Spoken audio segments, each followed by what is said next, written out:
We in there. Welcome, welcome. Welcome. Sorry about that. Having some technical issues here. Don't know what I'm doing. I Hey, thought but you was welcome trying to to Fourth and start Line a of club, Victory. mate. Yeah, we live and in the building, man. Right. For our Thursday Night Definitely. Live. Everybody lock in. Make sure you follow along with us in the comments. Give us your Right. thoughts. We'll definitely have that link called in. Put in the link for a call in for our main topic, which would be our fourth down. Be why people are coming in. Uh, we must talk about the elephant in the room just real fast before we get into the purpose of the night, right? Right. Um, We got to. Shout outs to Belk, shout out to Liz, shout out to Henny. We appreciate efforts and everything you did for USC. Uh, We can't deny that Belk did some great things in his 2 years, right? Those safeties, what he did with Ramsey last year, Fitzgerald this year, bringing them in, shout out to that. Henny, great recruiter. We The defensive line the last 2 years as far as the talent that we've been able to get from the high school rank. I don't think we've seen that since the Pete Carroll days. Collective group like that.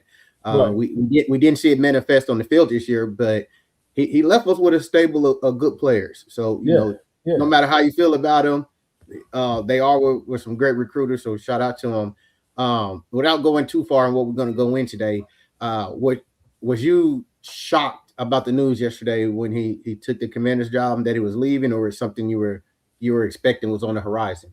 Well, you had to anticipate it, right, Chris? And we had talked about this before. Anytime you bring in a new DC, you got to allow them to do what? Bring in their own staff, some guys that they trust, some guys that they've, taken the battlefield with, and that can come in and they don't have to teach a lot of their coaching techniques to just come in and implement their scheme. So there was word out before, and shout out to the guys that's joining us so far: J. Rod, Gilbert, OG Lifer. There was word before. I don't know how true this is, but that Gary Patterson would agree to um, coach with the guys that were already on staff. Now, whether or not that was true, that's still, that's up for speculation. But so far, we've seen what we expected for Lynn to leave. But as far as Belk, from what I'm hearing, he had secretly interviewed for another position somewhere else, and here Henny he had an interview with the Cowboys, right? But we never did hear about this situation with the Commanders. This came out of left field, right? So um, the reason why I titled the Well, I I want to say Tuesday. What's those guys' name? Copeland and Chris Arledge and all them on their show on Tuesday. uh, They mentioned that he interviewed with the Cowboys and had one allegedly had one coming up with the Commanders. So that the right, next day, so that obviously came out to be true that he did have that interview since he got the job. right. Well, that may have hit last minute, but I know the only thing that had hit social media initially was just the Cowboys, right? So to hear this came out of left field now, a coach like Henny, I understand that he wanted the position, but again, I'm always under the idea that hey, look, if you bring a guy in, you got to let him bring in his own staff. Period. It's good to keep these guys on because they were great recruiters. And you're right, the cupboard is filled. We talk about guys like Henny on the recruiting trail. We talk about guys like Belk on the recruiting trail. We have retained Reed, up until now. I haven't heard anything else about him and Coach Newell. And they brought in Eckler from Nebraska. He had been at USC before, and they brought in another safeties coach. But my question is this: seeing that the defensive coaching staff has pretty much um, been revamped, does the Chad Bowden no visit policy apply to the coaches too? That's why I like the video. Now, once Coach Henny started interviewing, we start hearing word about whom? About the Texas Tech defensive line coach, and it just came out recently. So I'm under the impression that, hey, look, if you go on an interview as a coach too, hey, look, we're looking to replace you. And we'll hold all that to Right, fourth down. We'll get into right, that. right. We definitely. But just initial reaction to it. We were talking about just were you surprised by the news that you expected? I wasn't surprised by the news for the simple fact we've been hearing even before Lynn left that Henny was possibly going back to the NFL and looking to go into the NFL. Right? Some guys just like coaching NFL better than college. Some like coaching college better than NFL, and definitely nothing wrong with that. But definitely when you have your name out there in filters and you're taking interviews, and you got 1 foot out, I'm not surprised if you take a job once it comes and you land, right? It would have been more surprising if he wasn't taking interviews or we wasn't already been made aware of for the past month or two that he was possibly looking to go back to NFL and doing those things. So it definitely wasn't a surprise. Again, we definitely, what's going on, Leon? Y'all make sure y'all check out Tough Style podcast on YouTube. That's our guy Leon. But Young Tiny, what's going on? So definitely wasn't a surprise. The writings has been on the wall, Right. Especially once the defensive coordinator position was given to GP again. So it's not a surprise, right? Walter Clark, what's going on? And so that's definitely not a surprise. You kind of expect that, right? We've the writing's been on the wall for the last month or two, and not getting the DC job to me kind of really was the definite answer. Hey, Chris, take a look at that comment left by Walter I mean, Clark. I see what Walter said. Yeah, I mean, I'm not saying it's wrong or right. I don't know, but yeah, he said he said Coach Henny told recruits on Saturday he was interviewing for NFL jobs. I mean, that's possible because we knew Saturday that he was interviewing for the Cowboys job before Saturday. So it's very possible he told him if even if he didn't tell him, all they had to do was pick up a phone, Google, they would have seen it. You know what I mean? So yeah. Trojan Fight, what's going on? What's going on? All right, man. Let's get into it and then we'll start opening up. Yeah, we'll circle back around to it.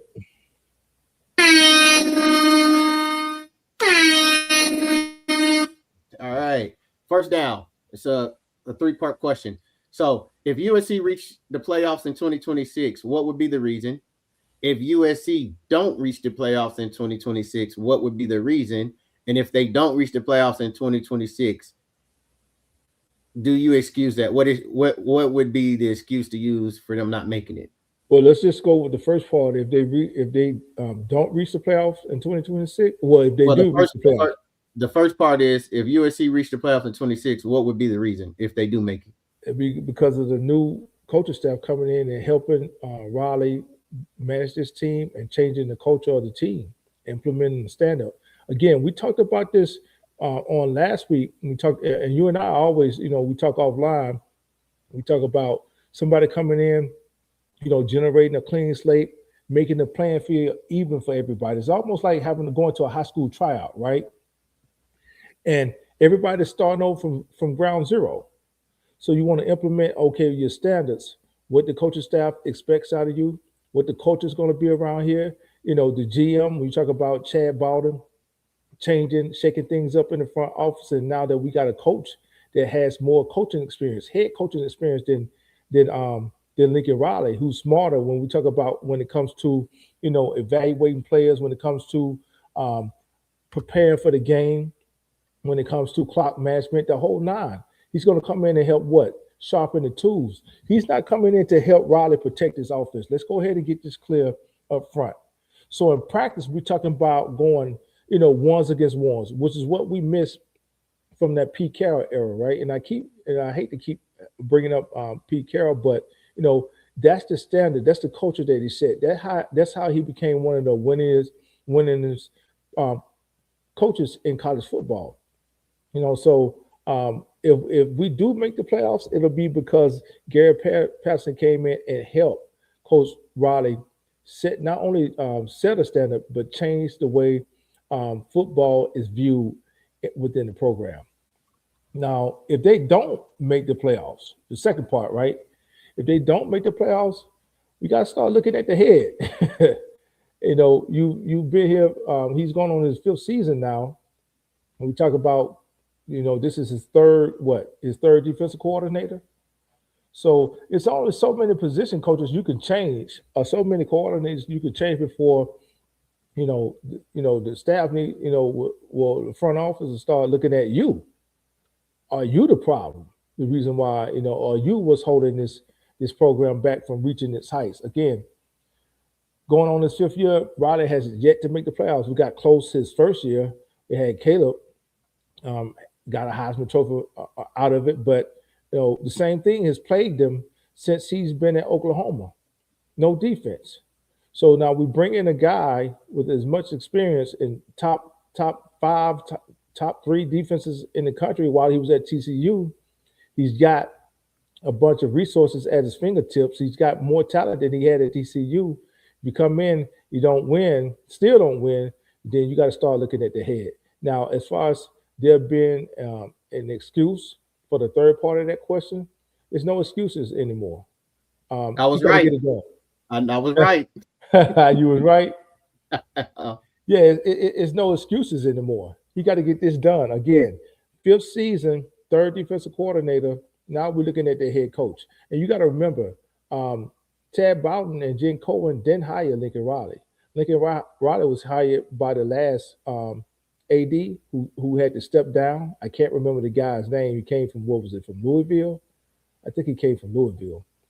Can't remember his name. Somebody can remember his name. Put that in the chat for me. But he was the one who hired Lincoln Riley. So um, while I understand you want to give him every opportunity to use the resources that's been provided so far to this point at year five, you got to have some type of expectations. you talking about Mike Bone?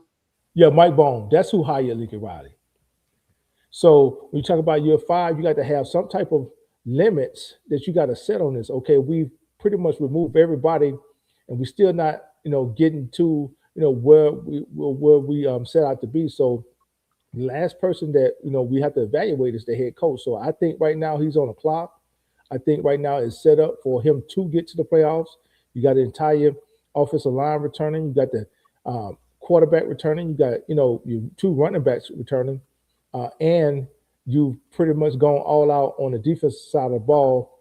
Brought in new staff, got some recruits, some key pieces. Now it's time for you to put the results on the field. Right. Shout out to Southern California Bombers. Appreciate you. He says coaches constantly ask players to commit and compete, but that standard has to be modeled by leadership. I agree with you. Coach Henny will bounce back. Feelings got hurt.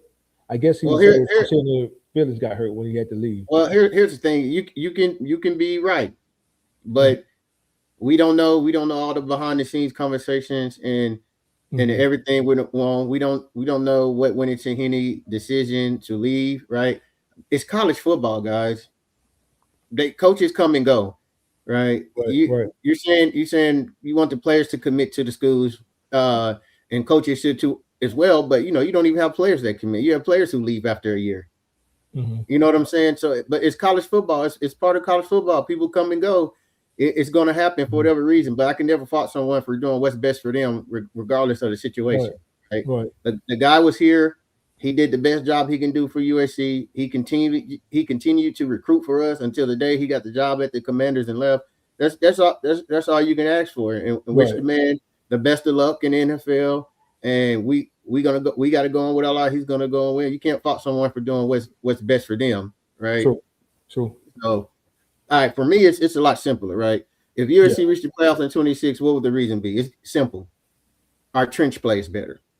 Mhm. Our offensive line produce against the top teams we play like they do like they do against the lesser half of the teams we play. Right? We didn't see that last year. Offensive line take that next step, take that jump.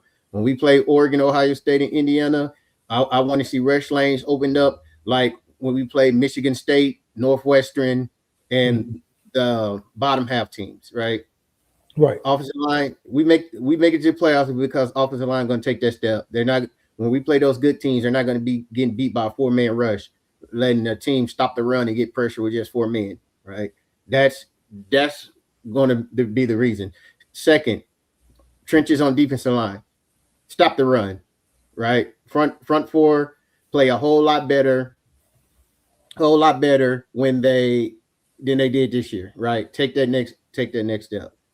Linebackers, linebacker. If we make the playoff, we're gonna see a jump in the linebacker play from what we seen last year to this year, right? I don't know if everybody's aware, but I mean, since we hired Gary Patterson, we've been taking a lot of walk-on linebackers, right? So that to me, I don't have any guarantee about this, but to me, that looks like Gary Patterson understand that the linebacker position was a need that needed to be filled. I don't know why USC didn't be more aggressive in the portal with the linebackers before he got there. And for Riley and Bowden, they believe in the linebacker running it back with the same linebacker we have, and they're going to take that next jump. For us to make the playoffs, they have to take that next jump. They have to take that next step. They have to play downhill. They have to run fit right, shoot the right gaps, right? They have to tackle better.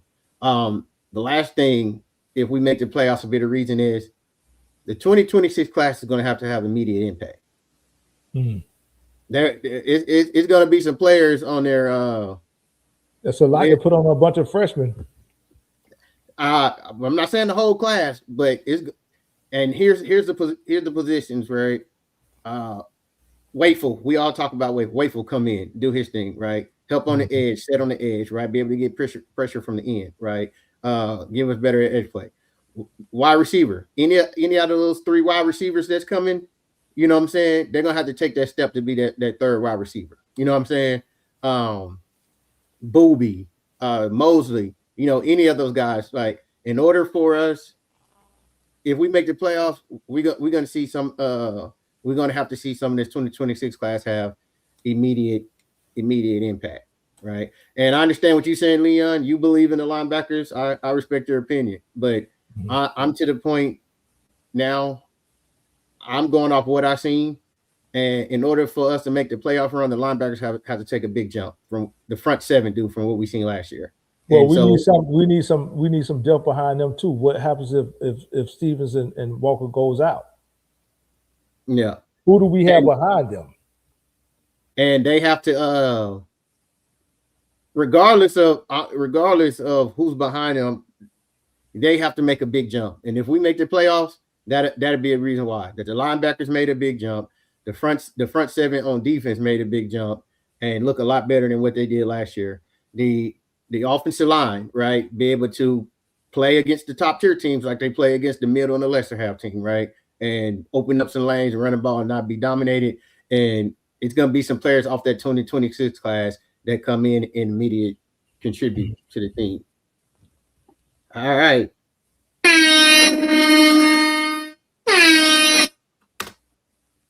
Second down, my man. Fight on Natties. What's going on, brother? All right, man. You know the roster. You seen the roster last year. Which roster is better to you? 2025 or 2026? Well, 2025, we've seen, you know, some productivity out of those kids. We have yet to see 2026 on the field. But looking from an optimistic standpoint, when you looked at the film, who we've seen in these high school All-American games, we talk about the likes of a Luke Wayful. What's the kid out of Texas name, the defensive lineman? What's his name? Wingfield. We talk about him. Talk about the Mark Bowmans and the quarterback we have, Jonas Williams, Booby Feaster. Coming in the door, freshman on freshman. I'm going to have to say the 2026 class, not only because it's, you know, they have more kids, but I think the talent level is better for the 2026 class. Sure, you look at a kid like Thanos from last season, look at a kid like Flora Bucard, you know, they stood out to me. The other kid, what's his name? Alex Graham. We're not talking about the recruiting classes. We saying the USC roster. The roster. Well, even with that, let's just take the roster. Geez, I would have to say I got to look at what we lost on the offensive side of the ball as well as the defensive side of the ball. So when you lose a Bolitnikov winner and a Makai Lemon, and Jacoby Lane. We retain the majority of the offense. And then we look at the defensive side of the ball. Who we lose? EG. We lost. Well, Um EG didn't have a great year, but yeah, but you still talk Fitzgerald did. about his leadership. We talk about his leadership though. For 3 years, you got to remember, EG was with us since what, 2022, 2023. And Yeah, we lost Fitzgerald and Ramsey. Fitzgerald, Ramsey, and DeCarlos Nicholson. Jeez, that's a tough one, bro, because I don't know what the secondary is going to really look like. So right now, I'm going to have to say the 2025 roster right now, because again, we can't really judge these 35 freshmen that's coming in yet because we haven't seen them touch the field. But we have seen Thanos touch the field. When this kid was playing on a fractured foot, and he was still generating pressure. And we found out later on in the season he really wasn't playing because of that. The staff does a great job of holding things, and Riley does a job of holding things close to the vest. We talk about the promise, the trajectory of a kid like a Floyd Boucard. Talk about him being on that roster too. Um, I sure some would say Devin Tompkins kind of declined, but I think he was just played out of position. You've mentioned this before that a lot of people mentioned that they felt like he was played out of position, actually do some things that, hey, look, that kind of like put them between a rock and a hard spot when you slide a kid like that outside and they're having a battle with those big offensive linemen on the inside. I just don't know. I'm going to have to go with that's a tough one. That's a tough one considering what we lost in Makai Lemon and Jacoby Lane. I'm going to say the 2026 class. I want to say 2026 class is better. You got a more mature, more experienced quarterback in Jay Maava. You got the entire offensive line coming back. You got a promising wide receiver in the Nook Hines and a transfer from NC State, and you still got who's going to be the most important piece on this offense. Should he stay healthy, is going to be Waymo. If I'm Riley, I put everything that I got in designing the offense to fit him, Waymo, and King Miller coming back. But let me just say the 2026 roster. All right. Short and sweet. Yes, we haven't seen the 2026, but on paper, the 2026 roster is better, Mm-hmm. deeper, more talented. Um, Definitely more people on the roster that you look at and say that guy's a future NFL player. Now, if they manifest into that, we'll see. But even without seeing them play, definitely on paper, I'm gonna have to go with the 26 roster going into the season is better than what we had in 2025. All right.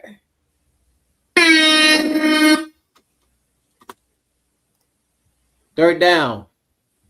The 2026 class, number one class, got the number one player in Wake altogether. Is the 2026 class a result of Bowden getting NIL, or is it position coaches in their recruiting?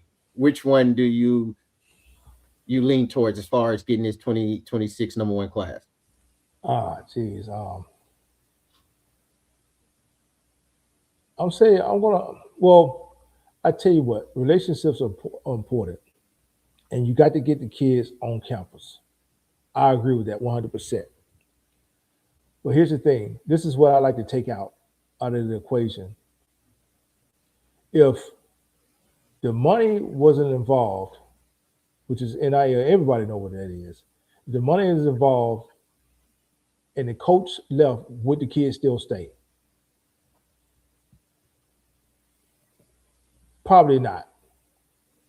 So now that the money is involved, and it depends on the player, it really depends on the player. Um,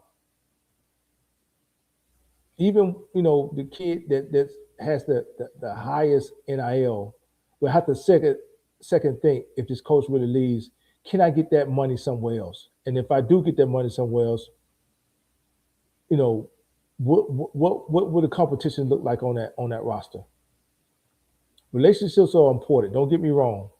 You can't replace a coach, a recruiter like a Henny or Belt But if you one of the top players, let's just say Thanos, for example, with the type of NIL he got, I'm sure he'll be hurt for a minute. But with the ability, to be able to do for his family now, the opportunities he have out in LA, and the amount of fan base, the following he has, I'm gonna have to go with the NIL, man. I got to go with the NIL. All Bracky right. Chan, shout out to Light the Torch. What's going on, BC? Man, short and sweet. It's USC 26 class with Jordan Bowden. And I'm going with Bowden in NIL. Mm-hmm. I mean, we even seen it with Wayful, right?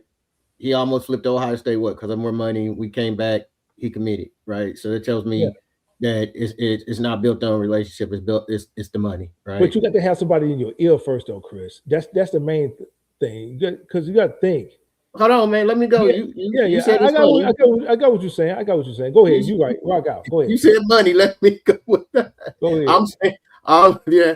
I'm saying, I said it was kind of bold, but go ahead. Go ahead. I mean, it's a one or two question, right?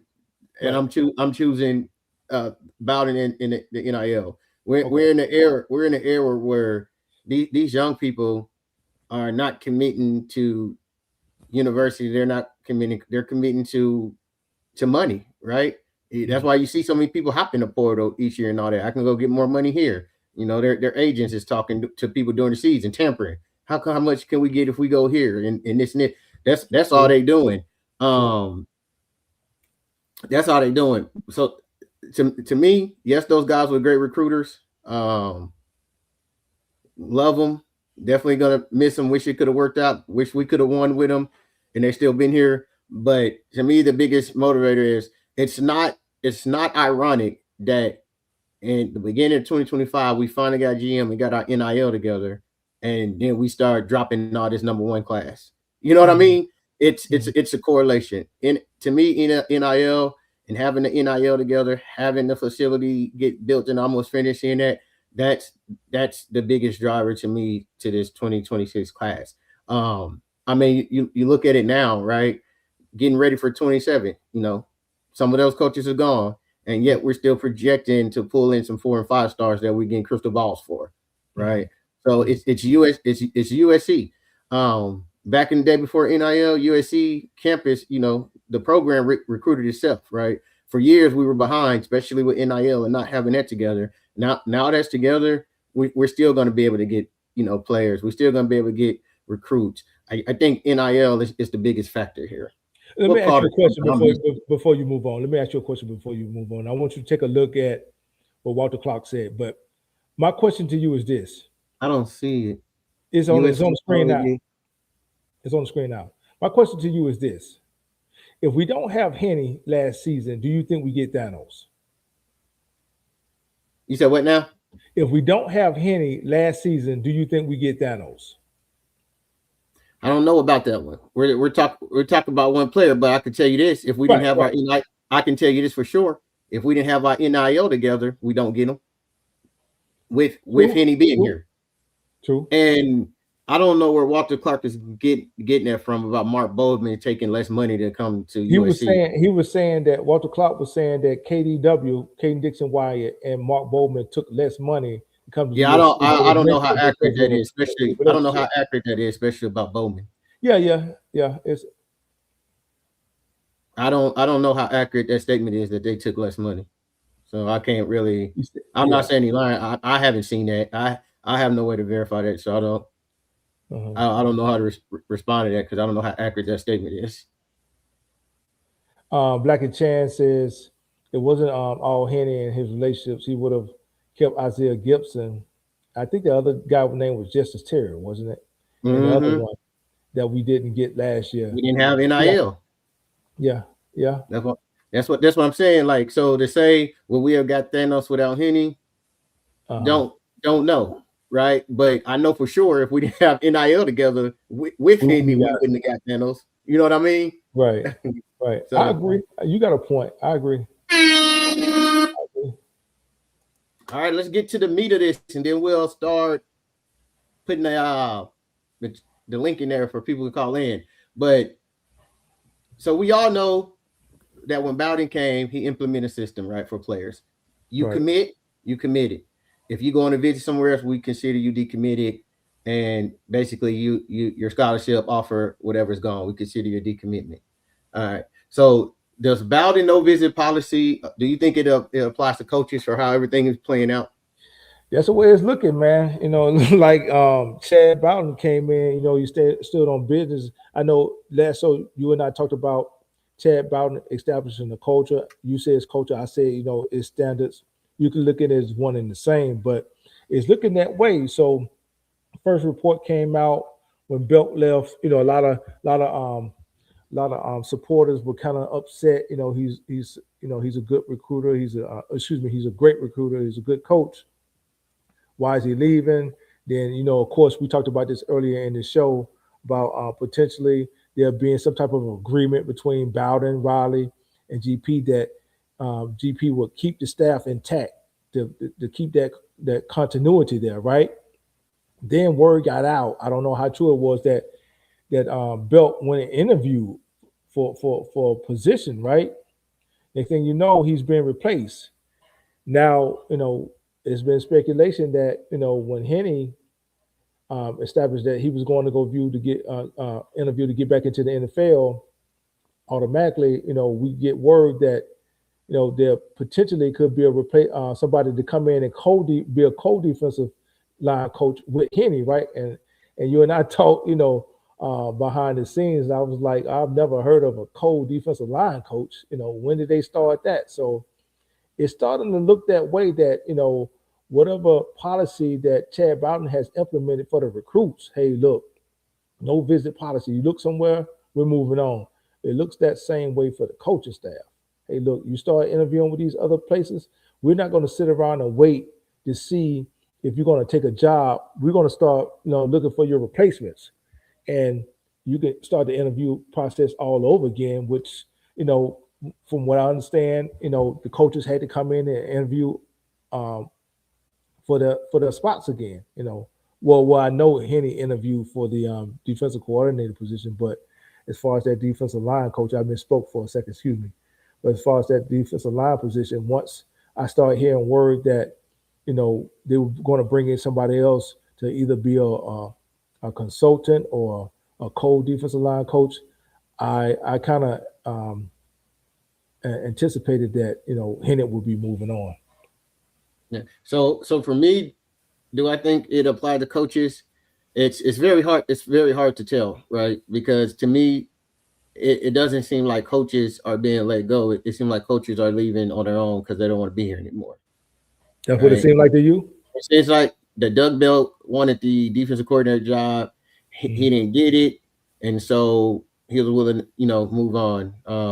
Once Henny found out he didn't get the DC job, he's like, okay, I was co-defensive coordinator. I'm not getting this job. Let me look other options. Right? It's possible it wasn't a good fit for them and GP. GP said he wanted to keep them.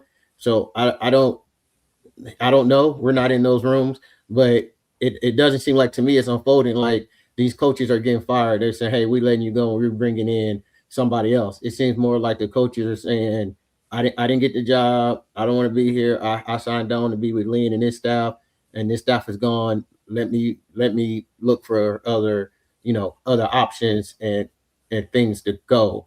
Mhm. Let me ask you a question. Would you consider a lateral move? Let I'm me just asking a question, bro. Would you Yeah, consider but a I'm lateral? not done answering. I'm not done answering. I'll let you answer. Let me answer.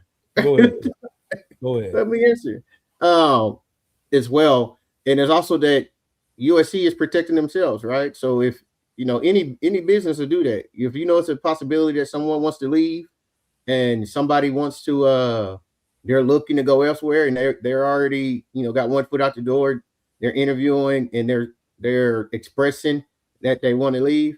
You have to start looking and finding somebody for their replacement. So you can't sit around and wait for them to make decisions. Is you gonna stay or go?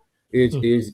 is you gonna get the job or not? So if we're already having conversations and you're letting it be known that, hey, I'm looking elsewhere. I'm interviewing with this job. This job is a possibility that I'm looking to leave. I'm not happy with here or whatever the situation might be. As a university, of course, the university knows stuff We know it. So Right. for them to go start looking for other coaches at the same time that he was interviewing, I mean USC was informed and USC knew that he's looking to go back to the NFL and looking to move on. So no harm, no foul.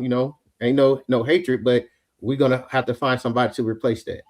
All right, now what is But, your, but, your but here's question? the thing. Here's my thing with that. Um, if it's an upgrade, like last season, we lost linebacker coach to Fresno State. He became a head coach, right? I know the dude He is. became a head coach, right? If it's an upgrade, I can understand. If it's a lateral move, is that really a green or pasture? That's my Yeah, question. I mean, it's not a lateral move. A lateral move would be going from defensive line coach to defensive line coach in college. He's going back to the Uh, NFL, to professional sports. So that's not a lateral move. That's totally different.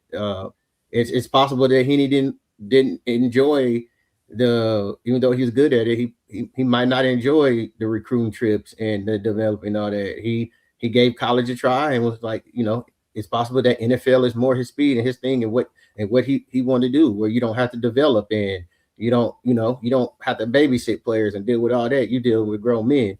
But I would never say from college to NFL is a lateral move, even when it's the same uh, position. I mean, the NFL is an upgrade to college. well, that's subjective. Um, it seemed like I put it like this, and I can't speak for Henny. I don't know what's going on with him. You're correct. It's his situation, and I'm not in his shoes. But it seemed like to me he was happy at the college level. It seemed like to me, this is just my opinion, and I'm not saying anybody should have the same opinion as me. But it seemed like to me when he found out that he wasn't going to get the position, he decided he decided to leave. So if I'm recruiting a kid and I'm asking him to buy into a program and I'm asking him to tough it out. Again, I'm not speaking for Henny. I want to put this out here as a disclaimer. I'm not speaking for him. I'm not saying what he should have done, but I'm just saying only in my opinion. Um, am I really buying in if I don't get the opportunity that I want at that given time with that same program? Am I really buying in? How can I sell a program to a kid if I'm looking at leaving soon as somebody opens up another door with another program, whether it's or organization, whether it's the NFL, whether it's not it's college, whether how can I sell a program to a kid if I'm looking to hop on the first thing smoking? Well, here's the thing. This is not nothing new. Why are we acting like something? This Right. isn't something new. This is college football. It's been happening before we was Mhm. born. It's going to continue after we die.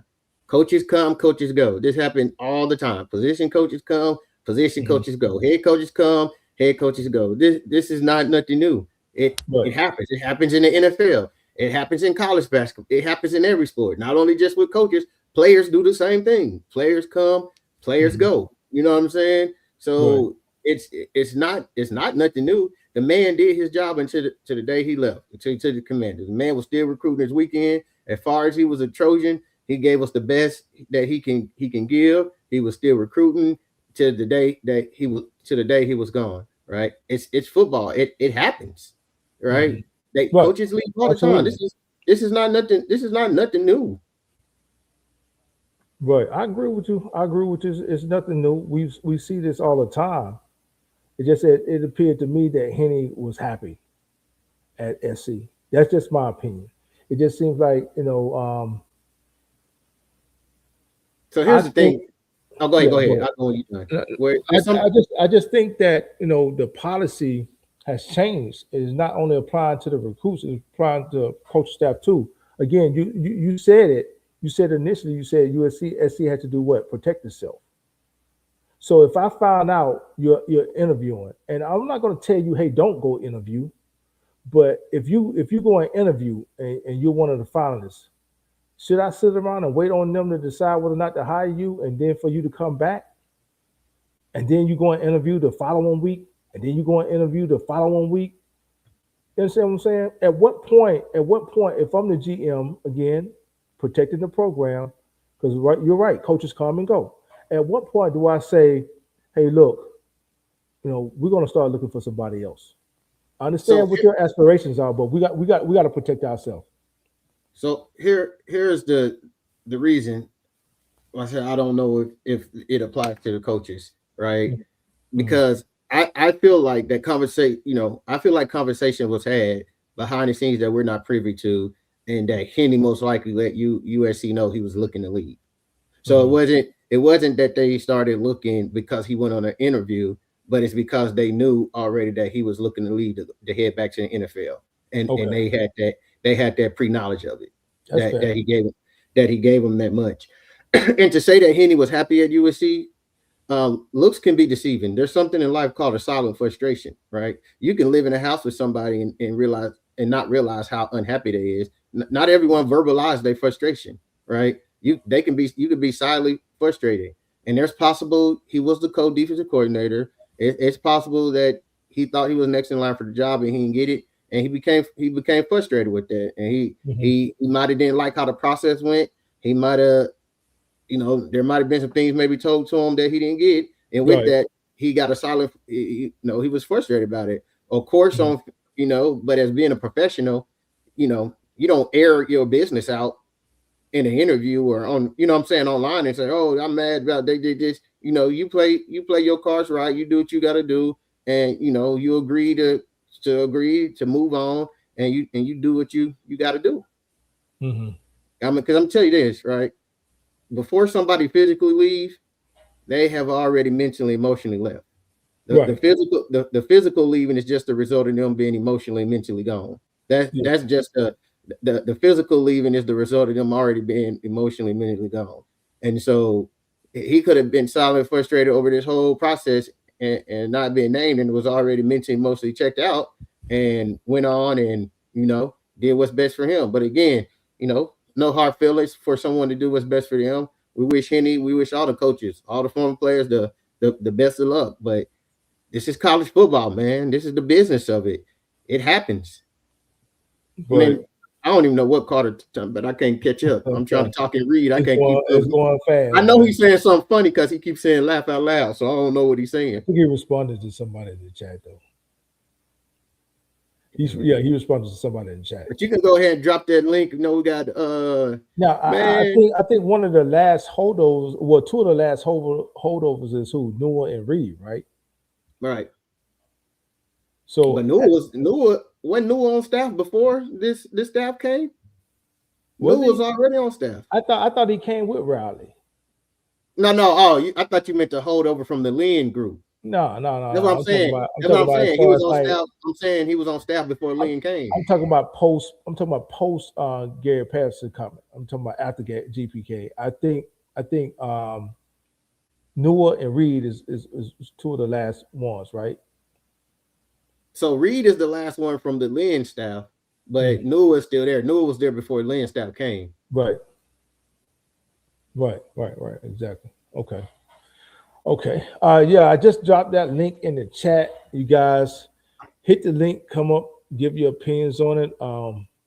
Again, I think Henny will be missed. Hold on, we got our first call. Young Tyner, my man, what's going on? Love one. Love What one. up, D Love Jinx? What one. up, loved one? What What's up? up? What it do, man? What's going Bro, on, I'm man? just tripping off this whole little bro. Like, all right, what's up, bro? You tell me, y'all the host. What you want me to run through the questions real quick, concisely, or Go what? ahead. Go ahead, man. The floor is yours. He laughing. He like, which one you want me to talk about? No, Carter got me rolling. Carter be on one. That's my boy. He be on one. I got to go back and read the comment. I figured Carter showing up. I keep seeing him say Yeah. laugh out loud. I got to read what Okay. he's saying. I So, know it's if I'm not mistaken, the first question was USC does make the CFP here. Why in not 26? Right? if, Why? if USC reaches the playoff in 2026, what would be the reason? What would have had to Um. happen?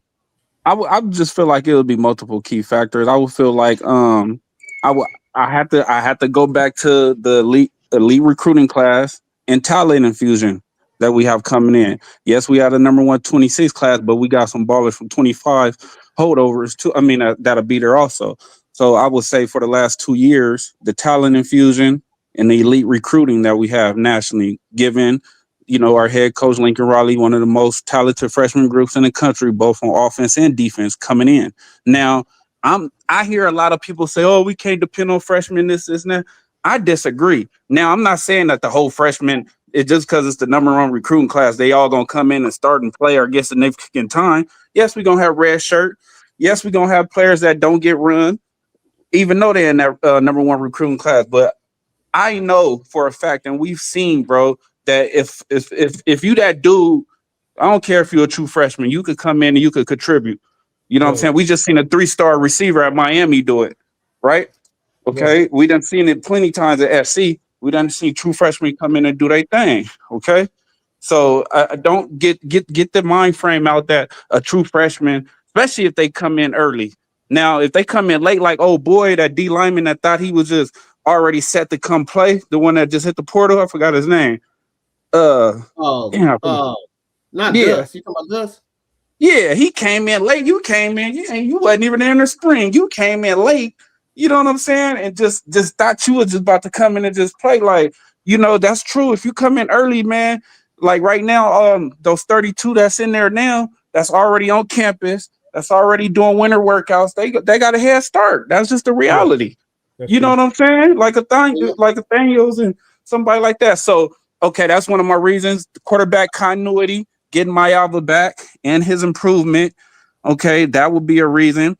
Because you know, the stability at the most important position matters.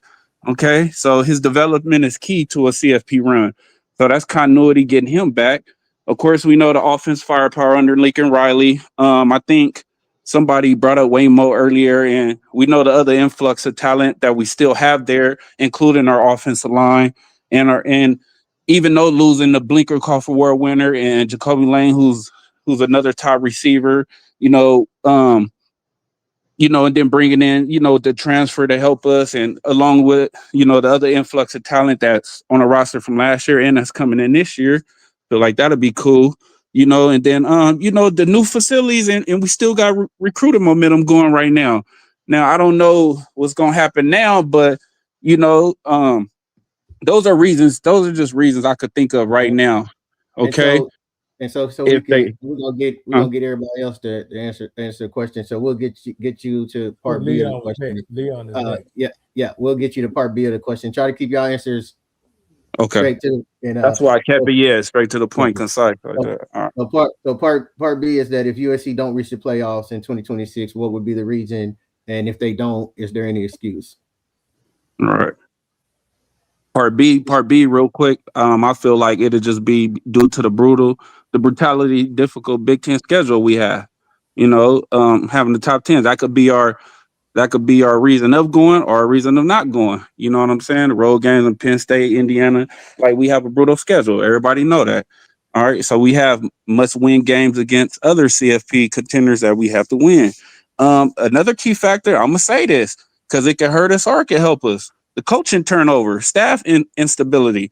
All right. So, regardless of what everybody feel, and I also feel a dismay towards the product we've put out on the field, even though we've had great recruiters, great recruiting classes, but that's still an instability on the coaching staff. So we still lost top defense, I'm gonna just say recruiter, coach from the staff, which could impact cohesion, and what I'm saying. And everybody don't agree with the development aspect. I don't feel like he was there long enough. It is what it is. But yeah, that and then just the inexperience, despite the star recruits coming in. Like we saying, all freshmen ain't gonna just be that dude. Feel me? So to expect immediate performance from all of them is no. And then third question. If we don't make the playoffs, is there any excuse? I mean, I don't think it's gonna be an excuse. I just feel like shoot, we ain't got it done, and now we got to start looking at the top. Stop blaming the system. Job not done, get it done. What you say, B? Job not done, get it done. Find a way. Get it done. Yeah, get it done. Stop blaming assistants, man. Let's look at the head. I'm just keeping it 100. After that, I've been me. I stay positive. I'm saying, holding it down for him, but. We running through, like B Jinx said earlier. I think that was B Jinx. We running through assistants after assistants, coaches after coaches. You know what I'm saying? Everybody but the top. You know what I'm saying? So, hey, we got to hold them accountable. You know what I mean? Leon, shut your chant out before you go, my man. Tough style. Hey man, what's going on? B Jinx, Chris, Carter, my man Young Tiny, what's happening? What's up, Leon? Trojan family, what's going on? Yeah, Tough Styles. That's my new cycling channel. If y'all want to come talk about bikes and stuff like that, health, man, come holler at me. Right. Leon, you got the question already? We're getting everybody's opportunity to go through. So I guess the first question was, should we If make the USC playoffs? if USC reached the playoffs in 2026, what would be the reason? Well, first off, I don't know if I can go because I think Young Tiny done hit all the points. Just But try to just give us a couple, man, so we can get there. But yeah, try to. It's but okay if you say something. Said it's your opinion, right? Like mine, yeah, your opinion. So. but yeah, I think we're going to get there, man. You know, what I mean, like Young Tiny said, you know, we got consistency at the offensive line, got a quarterback and running backs back. The offense is going to do what they're going to do. You know, I think the biggest thing is health in the defensive line and linebackers. If we see a step from that front seven, we in the playoffs. Period. And health goes along with that. But you know, for me, it's I'm looking at the defensive line and linebackers. They take a massive jump, we there, regardless of who we play and where we play them. Short and concise. So if we don't reach the playoffs in 2026, what would be the reason? I'm gonna say injuries. Injuries. Yeah, I think we'd have been a better team last year if Elijah Page played the majority of the season. We weren't playing, you know, musical chairs with our offensive line. And like you said, Chris, you know, when we went against the better teams, the offensive line in terms of their run blocking and the pass blocking, you know what I'm saying? So I think health and offensive line, man. Got you. And if we don't make the playoff, is it any excuses? I mean, because we Oh, got to look at this where when I look at the roster for 2026, and you guys call me negative, whatever, and I look at our on the field play and what I see, like for me to think we're gonna make it to the playoffs of 26, that means the offensive line will have to take a jump, the front seven will have to take a big jump, and but to me, there's no excuses if we don't get it done when you have the AD and the head coach saying it's playoffs or bust, and why they didn't attack more linebackers in the portal and this and that and all that, and they Agree. saying he believes he has the roster. I don't think we have the roster yet this year. It's a lot of time, but I don't think we have a playoff roster. But if they're saying that, then we got to hold you to it. So there's no excuse. Well, my answer is there is no excuse, and I believe that 2026 is a better shot at making the playoffs than 2027. When you bring back every starter on the offensive line, when you bring back a quarterback who's going to be a Heisman Trophy candidate, you know what I'm saying? When you bring back your number one running back and your fourth string that almost ran for 1,000 yards in what 6 games or something like that, or whatever how many games he played. And the secondary is going to look much better. They got a lot of experience. We have a better shot than running it back in 2027 when you lose a left tackle who's going to be a first round draft pick. You're going to lose Alani Noah, and you're going to be starting a redshirt freshman at quarterback. So I believe 2026 is a better shot than 2027. So no excuses. No excuses. On to Carter. Shot your channel. We already know Carter gonna say ain't no excuse. Shout out Carter. We USC. Ain't no excuses. We USC. Hey Carter, go ahead and shot your channel out before you go, man, so everybody know where to find you at. You find me at Carter Sports TV or Trojan Gang or Don't Bang. You feel me? Yeah, man. You got the question already? What? Tell me again, because I've been listening, but I've been in and out. Okay. If USC reaches the playoff in 2026, what would be the reason that they reach the playoff? Oh, that's simple. Because we got it right in the trenches, both sides of the ball. Man, you was thinking the same thing. Yep. It's simple to me. It ain't even no science to it. Like, it's simple. I know you finna ask me next, what's the reason they don't? Because of the trenches. It's simple. It ain't even nothing. I just need 5 seconds. The trenches. Like, what's question number 3? You know what I'm saying? Like, if they don't make it, we know your answer. Y'all get prepared. If they don't make it to the playoffs, is there any excuse? Nah, see, I'm going to surprise y'all. If we don't make it to the playoffs, I feel like that's apropos for me looking at the roster right now. When I look at our team, I don't think it's a playoff team unless about like 9 or 10 players take the next step up at position of needs. Right. So to be fair, I wouldn't make no excuses like if they didn't make the playoffs, because I don't look at them as a playoff team. If USC make the playoffs, then we need to applaud them. The coaches, they overachieved to me. And I hear Leon, he said he feel like 26 is a better year than 27, but 27 is too far to say. Ain't no telling what we gonna see this year to be like 27 ain't a better chance. You know what I'm saying? We could come into this year have like 5 or 10 super freshmen that ball out, and we could look at 27 like, yeah, that's gonna be our best year. So 2027 is too far out to say 26 is a better chance, because I don't see this team as a playoff team. Like I said, unless we make major improvements with the linebackers, with the D line. I need to see the O line against good competition. Like, people forget. I think we overhyping the O line because we had so low expectations of them coming into the season. But the O line didn't look good against Oregon and Notre Dame. They looked it like a weakness against the elite teams. They handled their business against the average teams, but against the elite teams, they look weak. So it's just all about the trenches with USC, man. And I gotta see it to believe it at this point. You know what I'm saying? I gotta see it to believe it. I could name players and the individual talent, but everybody that's playing next year in the trenches, besides the transfers, right? We didn't see them for a couple years. I think I pretty much know what I'm gonna get with Paige. I pretty much think I know what I'm gonna get with Noah. You know what I'm saying? I pretty much know what I think what I'm gonna get with certain dudes on the D line with G-Day and them. Right? And when I'm thinking I know what I'm gonna get, it's not equating to playoffs. So I wouldn't make no excuses. I'm looking at this game by game and how we look against the higher opponents, like how we look against Oregon, how we look against Indiana, how we look against Ohio State, right? If we hanging with them in the trenches and say we lose a close game, say if we split with Ohio State at Oregon at home, and say we lose to Indiana, and say we get an upset loss and we got 3 losses, but I still seen us play at that level against the highest competition where the game could have went either way, I will be happy even without the playoffs because we's a better team. Now, if we still look the same way, if we still look trash, if we still losing the same way, then I'm gonna have problems.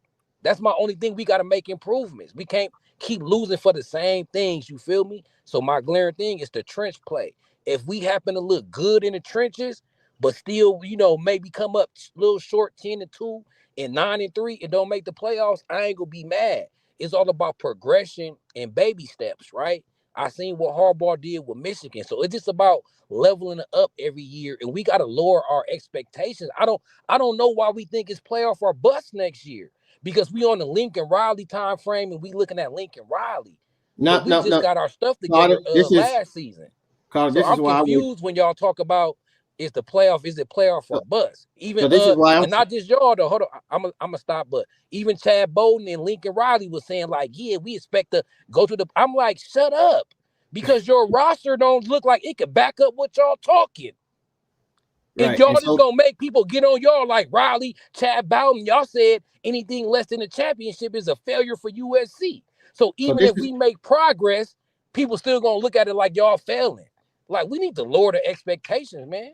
So this is, my floor is 10-2 and ceiling 10-2, floor 8-2. So my expectation is not undefeated. But the reason I'm saying playoff or bust is for the simple fact that when a head coach comes out and he backs up what he did in the portal in the GM, and they're not aggressive going to get top linebackers and all that, and they're saying they have the roster, they feel good about this roster, they have a playoff roster, this and that, I'm going to hold you to it.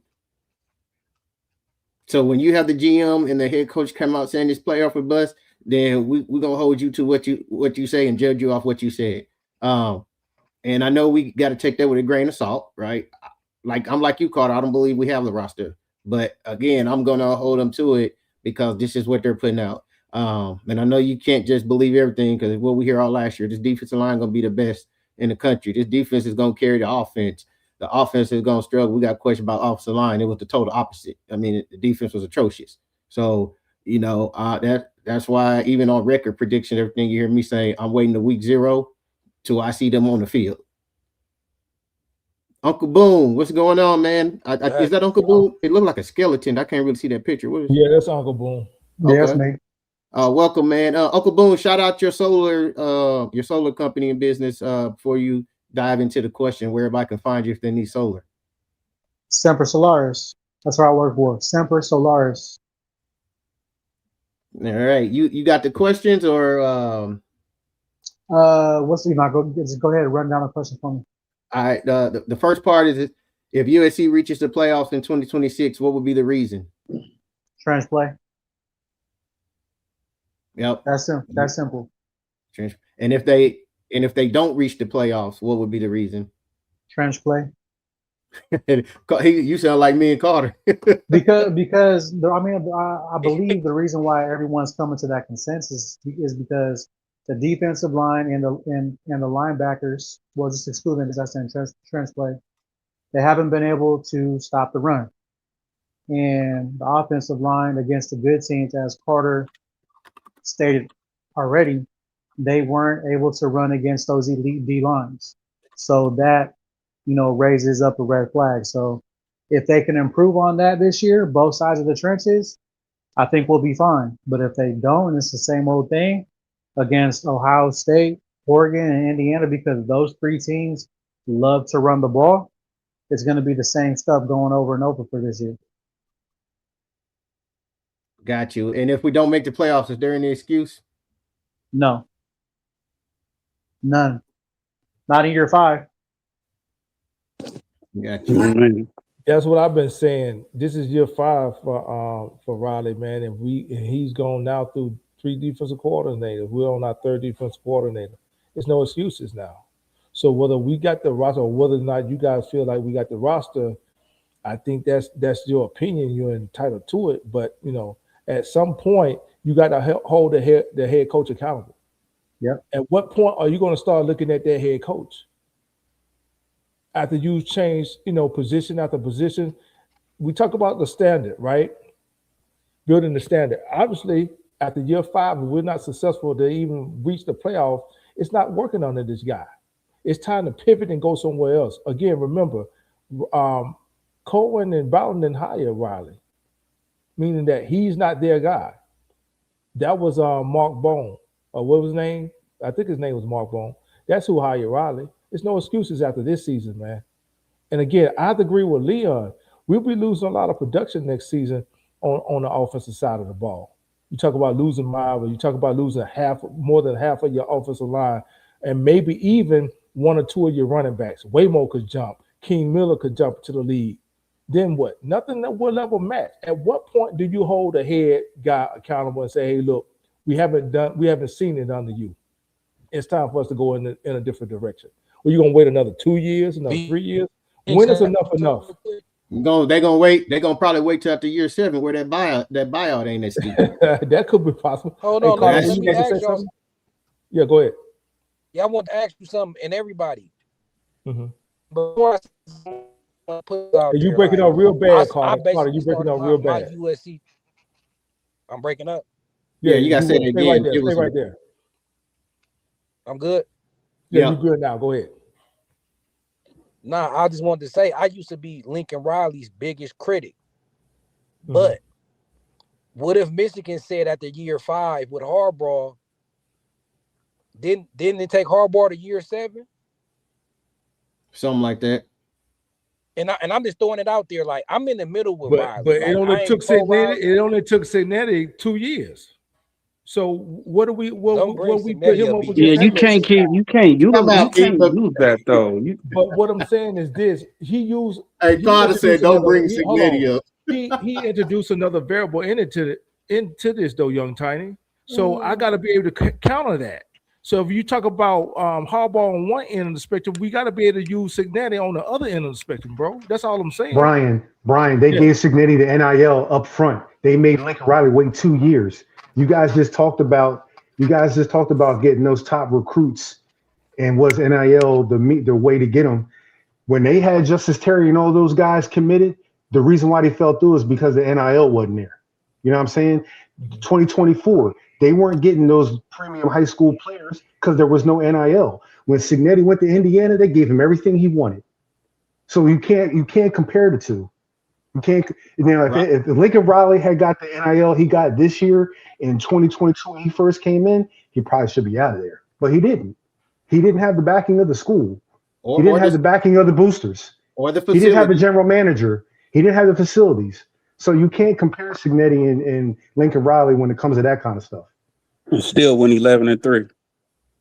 Yeah, And, he did. and right. The first season, right? You're absolutely correct, Tony. We went 11-3, and then after that, what?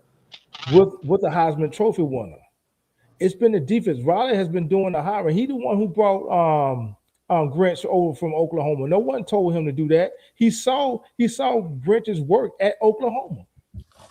So again, we're not gonna absolve. We can't absolve him from making those decisions that he self-inflicted on them. You know, those are self-inflicted decisions that he made.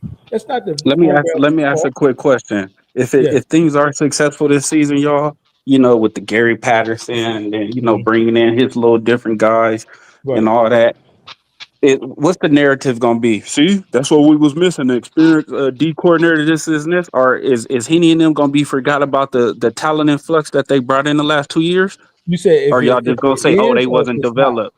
Hold on. You Huh? said if it is successful or if it's not successful.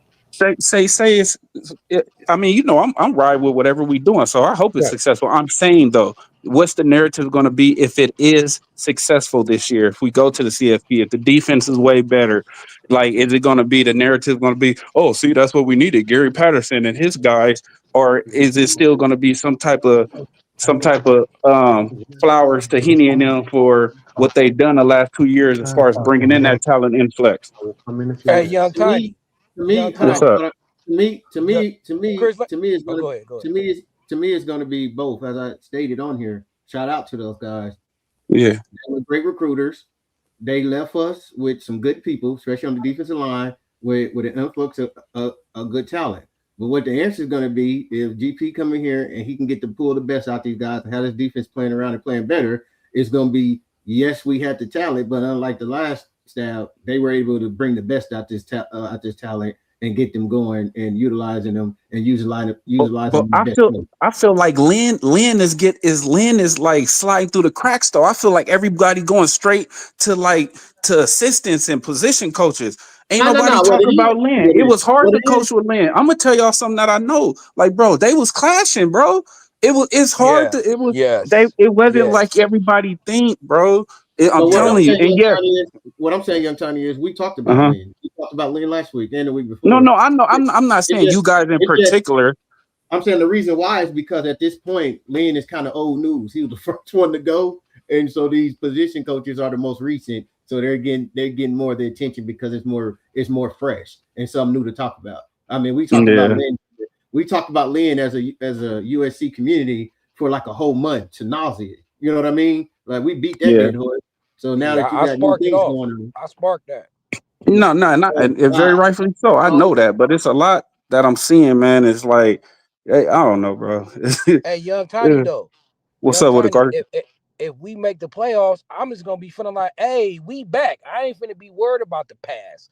And I'm finna thank everybody that came and went, because I know that everybody that came and went, it was necessary for us to get here. I'm gonna even thank Grinch, because Grinch let us know what we needed to get better at. Grinch showed us the weakness in the program and in our head coach Lincoln Riley. So I'm gonna thank everybody, because you know what? Then was the growing pains to get back to what we needed to be. And there ain't gonna be no hard feelings. Yeah, I like that. So yeah, I like that. Before we go on, B, I can't find it. I'm trying to find Leon.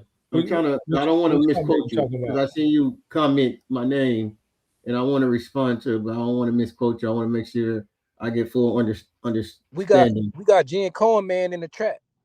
Chris, Chris. Okay, so hold on. What I said, let me clarify what I said. I know what it says right there. You and both Carter talked about the offensive line and how they didn't play up to par when we played against Notre Dame and we played Oregon. And what you guys don't talk about is the fact that our starting left tackle didn't start that game against Oregon. He didn't start that game against Notre Dame. We also had Michael Bunuelos starting at guard when we went to Notre Dame. We had our backup center started against Notre Dame and John Ray Reed. You guys don't talk about Kalon Miller started against Oregon. So that's what I'm talking about when I talk about that specific topic of the offensive line. That's not. Wait, hold on. Let me respond. So that's that's not a true statement because last It is week a true statement because I'm looking at I'll let you talk. Let me talk. That's not a true statement that we don't talk about that because last week I sat on that same show and talked about it. Remember, B? And what I say, that same lineup we had against Notre Dame, the next week against Northwestern, they all look like 5-stars, right? So if you can play like that against the middle of the pack team with that same injured line and the other teams, the only difference is when we got up against those good teams, they didn't perform. So they're gonna need to take a step when we play those top tier teams. No one got onto the offensive line. Simply made a suggestion. We talked about those injuries and said that. And another thing, he bring up Oregon, but Oregon they had like 2 offensive linemen out that game too. How they Yep. offensive line look though? Their right tackle went down in the second quarter, and they played a freshman the rest of the game, and the defensive line still couldn't get no pressure from the right side.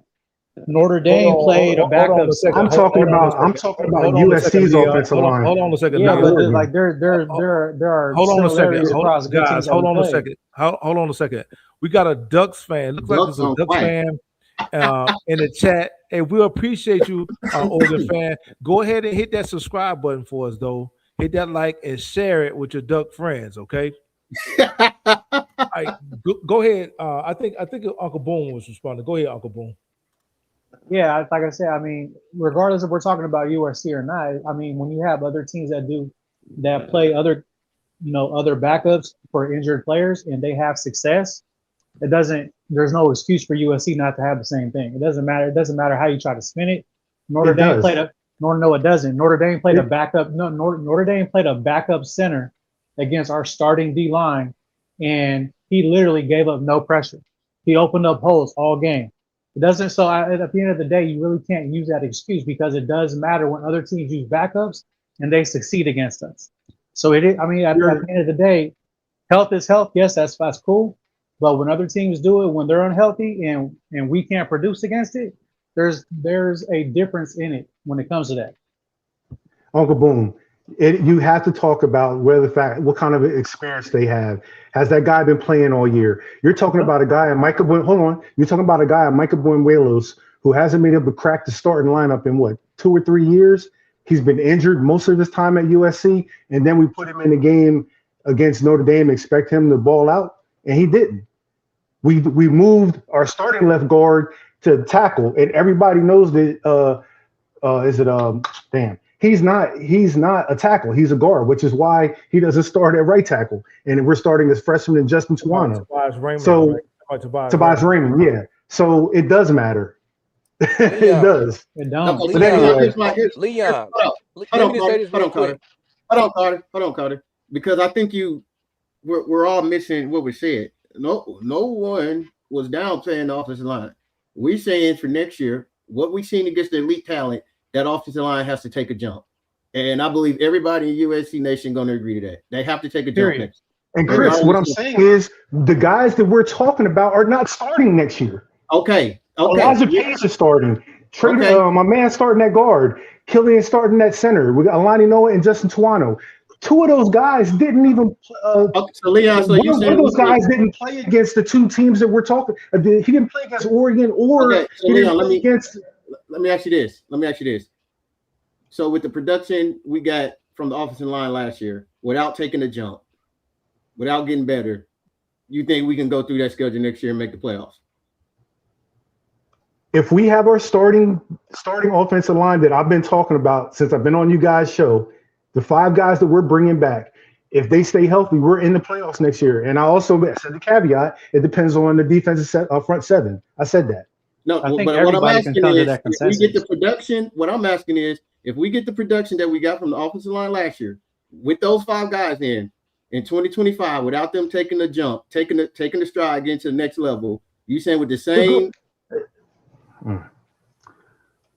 Chris, we know they're going to take a jump. We started a redshirt freshman at right tackle. You don't think he's going to take a jump next year in Justin Tuano? Listen, we know what Alani Noah is going to do. Hold on, Leon. The offense didn't lose that game against Illinois. The defense did.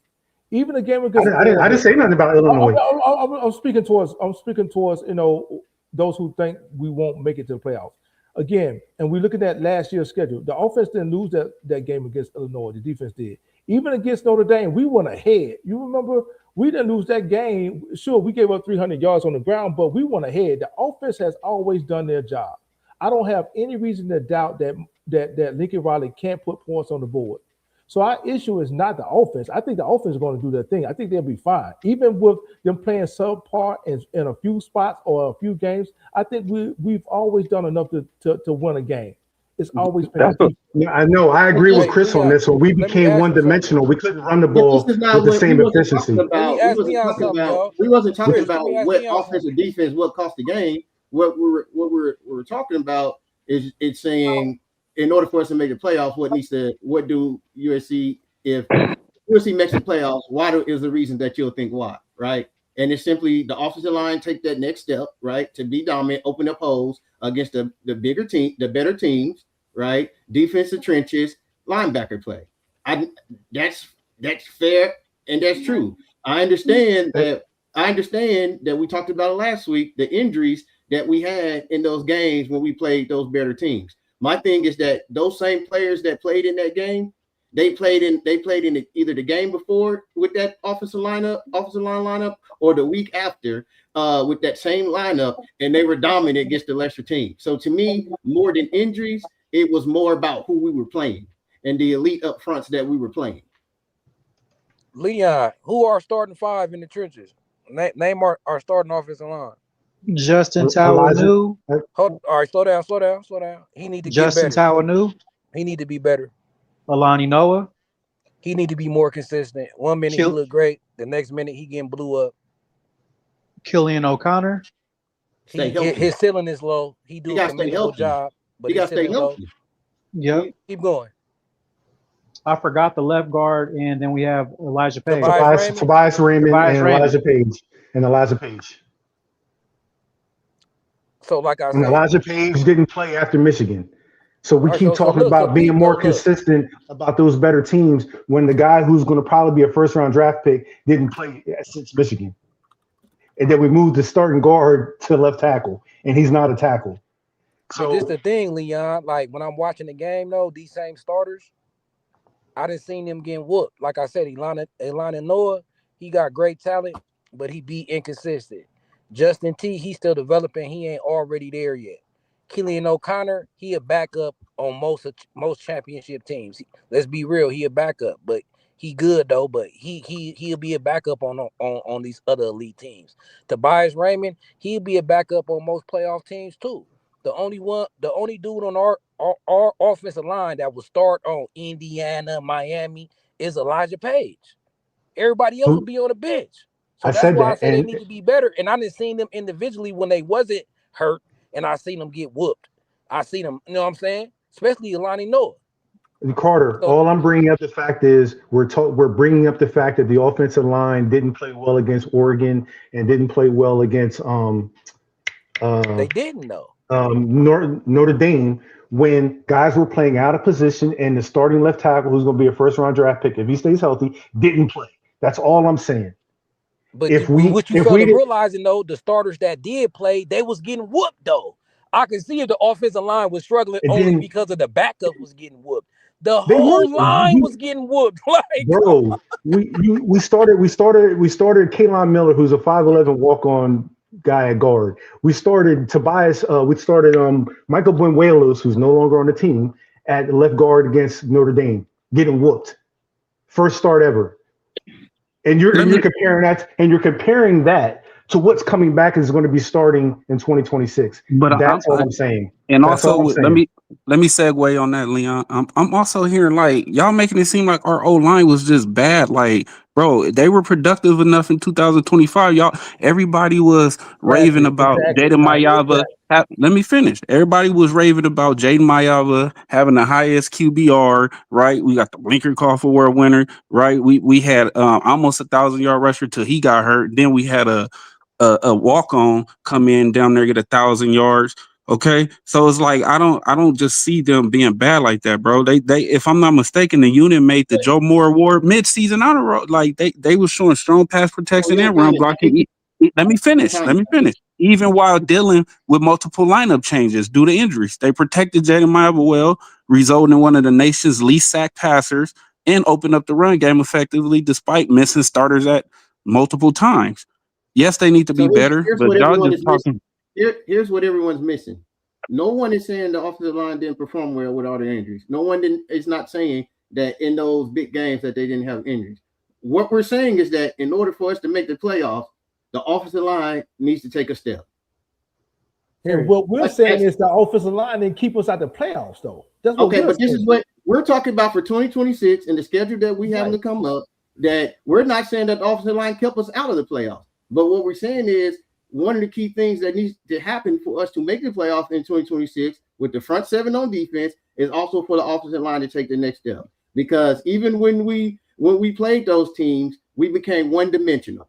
And offensively, we did struggle. And when any team can make you one-dimensional, when they can get pressure with 4 and they can stop the run with 4 and drop 8 and double your wide receivers, it makes it hard on any quarterback in any offense, right? Yeah. So it's not like we're saying offensive line was bad and we only say in order for us to make playoff, the offensive line got to get better. No, we listed different things on both sides of the ball as a team that needs to happen for us to make the playoffs. I would say overall it's trending upward. Let me get to this point. Because going back to the original statement, right, was that we did talk about the injuries in those games. But the point I want to make and the point I want to ask is that same lineup we had against Notre Dame at the offensive line, that same lineup played the next week and was dominant. So what was the difference? No, they didn't, because the guy who started at center that got hurt in Notre Dame, he didn't play the next week. So that's not true. Actually, we had a bye. And I don't think Banuelos didn't start the next game either. That was the only game he played, starting at guard.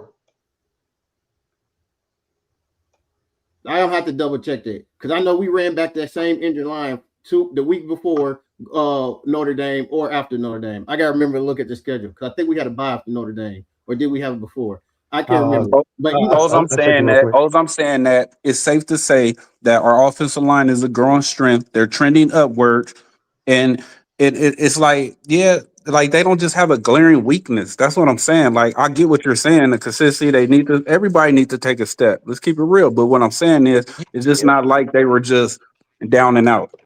That's all I'm saying.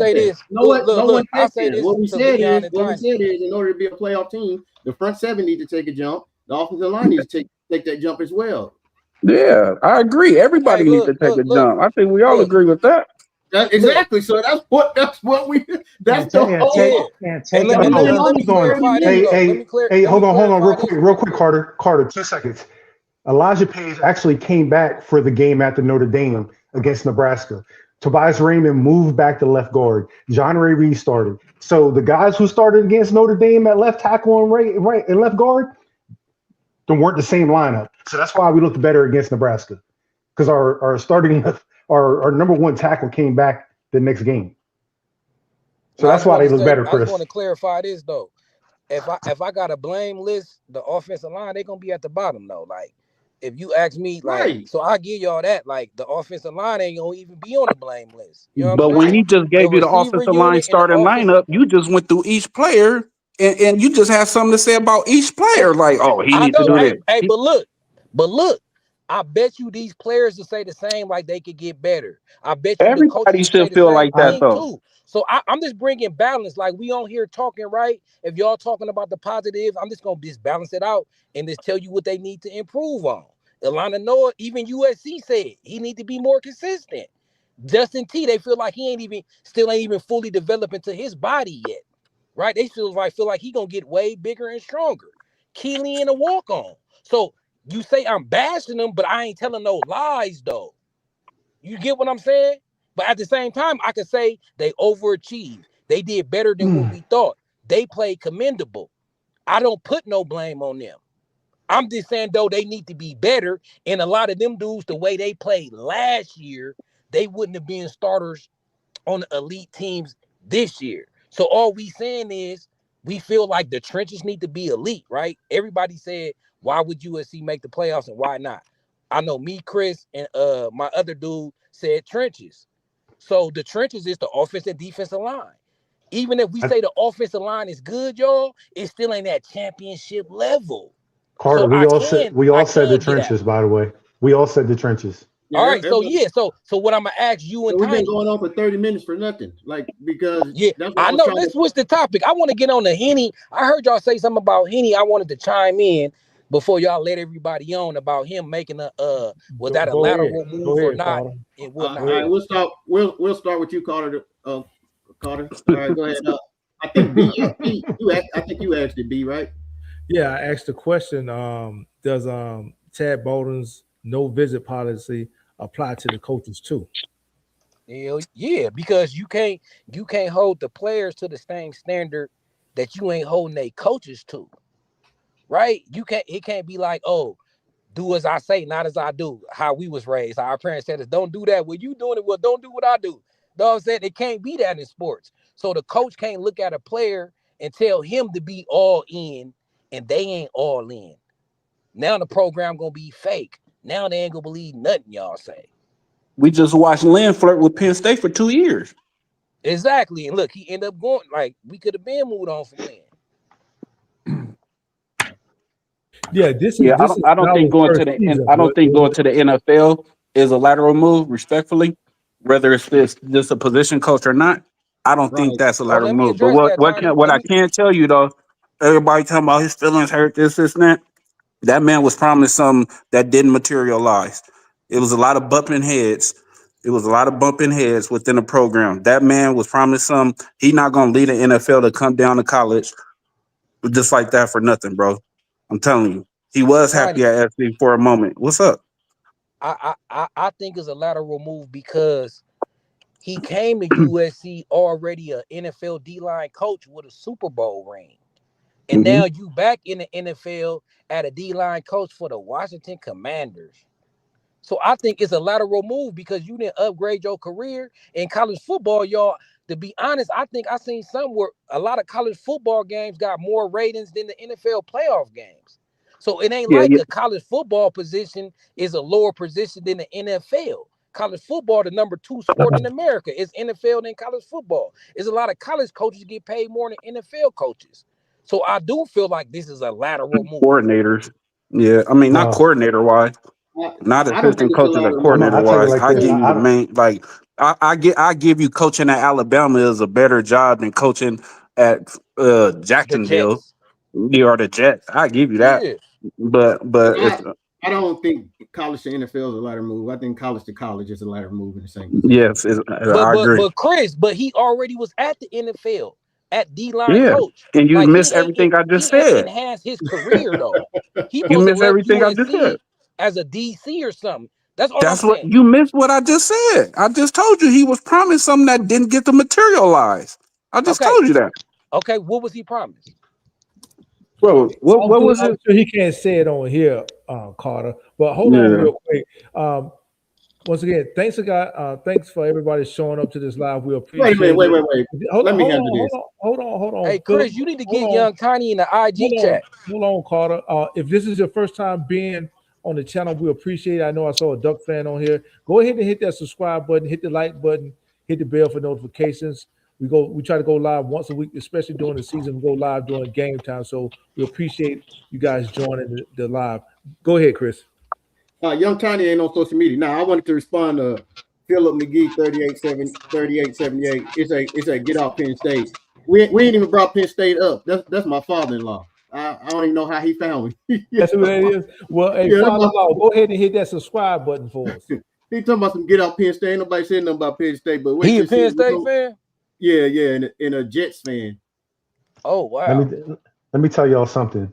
Whenever you go from the professional ranks down to something that's below the professional ranks and then go back to professional ranks, it's never a lateral move. Like I agree. if you equate this to motorcycle racing, MotoGP is the top. World Superbike is the feeder system. There's guys that go from MotoGP down to World Superbike, and guess what? They go back to MotoGP. It means you're one of the top 22 guys in the world.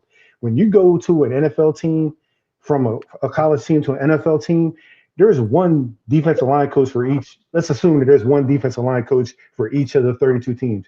You're one of the 32 best at the top of the top sport. You know what I'm saying? So it's not a lateral move. It's an upgrade. This is why I Period. Point disagree. blank. This is why I disagree though. This is why I respectfully disagree. And I hear your point. I feel like this is subjective. I feel like neither of us is right or wrong, but I just feel like it's lateral because you in the same position. Like, first of all, to say it's an upgrade is to say that he downgraded when he came to USC. So you mean to tell me, Leon, and I ain't saying you wrong. I'm just trying to get an understanding. So you mean to tell me that when he came to us, he downgraded himself because he didn't get fired from the Rams? So holla at me. When you leave the professional ranks and go something below the professional ranks, it is a downgrade. So now, he downgraded himself on purpose. Because he wanted to be a defensive coordinator. And what have we seen coaches do? They come back so they can get more education on different things so then they can then be considered for the defensive coordinator. You got to be, I bet you somebody told him, you got to go back to college, be a defensive coordinator in college, so then you can be considered to be a defensive coordinator in the pros. We've But seen see that how you happen all the proving my time. point? You see how you proving my point though? B. You got to go get the experience. I know, but he didn't get a DC job. So what you saying is Because like it you didn't proving my materialize. point.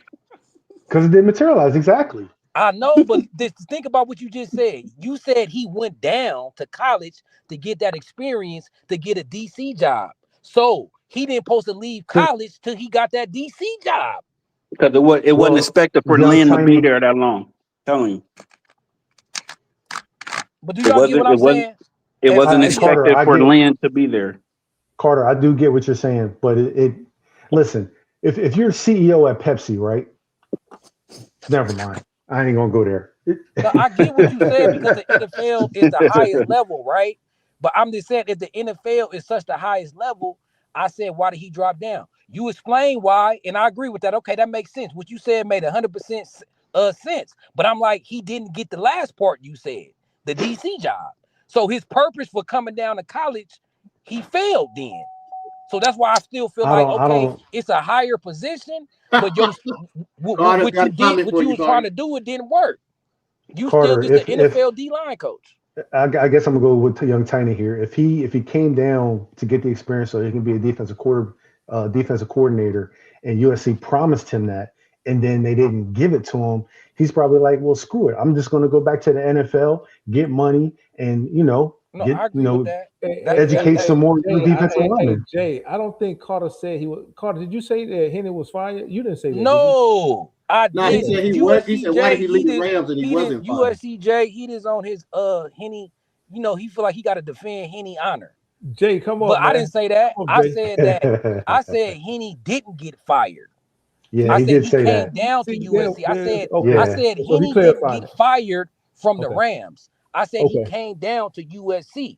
And when I said that, because Leon said college is a downgrade. So I said, so Henny downgraded himself. I didn't say he got fired and landed in college. USCJ, he gonna hear what he want to hear though. So according to Google, moving from a Division I college defensive line coach to NFL position is generally considered a career advancement, not a lateral move. I agree, but I'm saying it's not advanced because you was already there. I'm looking at the individual, not the job position. I'm looking at the individual. Say if I was already CEO, Leon, I'm already CEO at Pepsi, right? And I go take a lower job for Fanta, right? And then I leave Fanta and go back to CEO of Pepsi. Like, I ain't made no career advancements. Yes, I'm back at Pepsi, which is a better job, but I ain't advanced in my career. Right? Hold on. I left Carter. Pepsi to go down to Fanta to come back with my own Coca-Cola company, right? But I didn't get my own company, so I went back to Pepsi. Yes, Pepsi's a better job. Because Fanta told you was going to come be the COO. Hold on, Carter, you're missing. Hold on, real quick. Carter, you missed something there. He's not going to go back to Pepsi. He's going to go from Pepsi to Fanta to Gatorade, or go to Coca-Cola. And Coca-Cola is a higher brand than Pepsi, so it is an upgrade considerably. But anyway, yeah, you right. That's what I'm saying. I don't feel nobody right or wrong. I always just get an other perspective, and I look at things different. I'm with you, my brother. I'm with you. Yeah. Peace and love. Peace and love. Hold on. Jay, USC Jay just joined the channel. What's good? What's good, fam? Hey, my bad, my bad. I'm driving. I thought you said he was fired from the Rams, and I'm like, fired? I thought you just Nah, said fired. nah. I said he wasn't. I said he wasn't Oh, fired. okay, okay. Well, Yeah. let me get back to the offensive line thing, man. I'm agreeing with Leon on this. I'll sit there and watch us play against Oregon. I remember specifically 5'11", 6 feet, whatever they put Miller at. He looked so ridiculously small compared to Oregon's defensive line. And I can remember him playing in that game guard. And I'm just like, dang, are we down that bad to where we got to have Miller? I mean, he should probably be playing center more than anything, but we did have a lot of guys playing all year long, rotating around. And we can't just say it was just against the low competition, because at the end of the day, we did dominate Michigan. And you know, all year long, you guys got to consider the fact, Waymo, all these different Eli Sanders, we took hit after hit after hit this year in all aspects of the game, man, on defense and offense. But I don't think a lot of people even try to consider or factor that in. We don't have enough depth like Oregon. Yeah, they had some guys to come in, but we don't have that same depth on the backside. So you guys got to consider that and say, look, the best that we got is good enough to pound some guys. But at the end of the day, if we get hurt, it's going to be a drop off. So we can't compare what Oregon's doing when they've been spending millions and millions of dollars on their roster, and then we try to do it like Leon and other people said. We just now coming up to par with the NIL game. You feel me? So we got to keep everything in proper perspective. We can't have selective amnesia and think we're gonna just overnight be just like that. So Jay, two things to that. Young Boone brought that up about Oregon and their depth and what we didn't, and we don't have that depth, right? And all that. So that was brought up. The injuries and all that was brought up as well. Well, I didn't hear it, so I'm bringing it up. Yeah, I got you. So I'm letting you know we did keep it in proper perspective. But the question came down to, do you think the offensive? It wasn't anything about the offensive line played bad or offensive line caused us any game. It came up, in order for us to be where we want to be next year and be in playoffs, do the offensive line need to take a jump? No, I said that. No, I don't even. Is what I said. I said the offensive I don't line even. didn't keep us out the playoffs. I don't even. I'll say it like this: if our offense compete the way they did last year, we in the playoffs. Our defense is the problem. We were sitting at the top of the country this year, number one in the offense, whether we had a weak offensive line that some people say or not. At the end of the day, we still had the most points. Jaden Miava was still sitting on top of college football with the number one QBR. So just get the offense out. Let's put the offense over to the side. If we had that same offense and we just have improved our defense from trench play, stopping the run, we're gonna win. Same offense. We can have the same exact offense and we're gonna win. Same offensive line and we're gonna win. I don't agree with that. Period. I think well, okay, let me ask you this. How can we have league college football, the number one in the country, and have the number one QBR with the quarterback and sitting at the top and think we're not going to compete, and we just have a couple more special teams and all that? We're not saying we're not going to compete. What I'm saying is, when we play those better teams against Indiana, Oregon, and all them, our offensive line do need to take a jump to be able to open some holes. We were one-dimensional in a lot of those games. I'm not saying our offensive line can't improve, but I am saying I'm saying, just like I just stated, we had guys in there, Michael Penwales, Miller, Kalon Miller, guys that, and Elijah Page, all these guys that were out. We can't afford to take the hit. I just tried to say that already, but I guess I'm gonna say it again. We can't afford to take the hit as other teams because we don't have that type of depth. Period. I think we all been watching this same team for the past 4 or 5 years, right? And we all agree and came to the conclusion that the NIL wasn't up to par, right?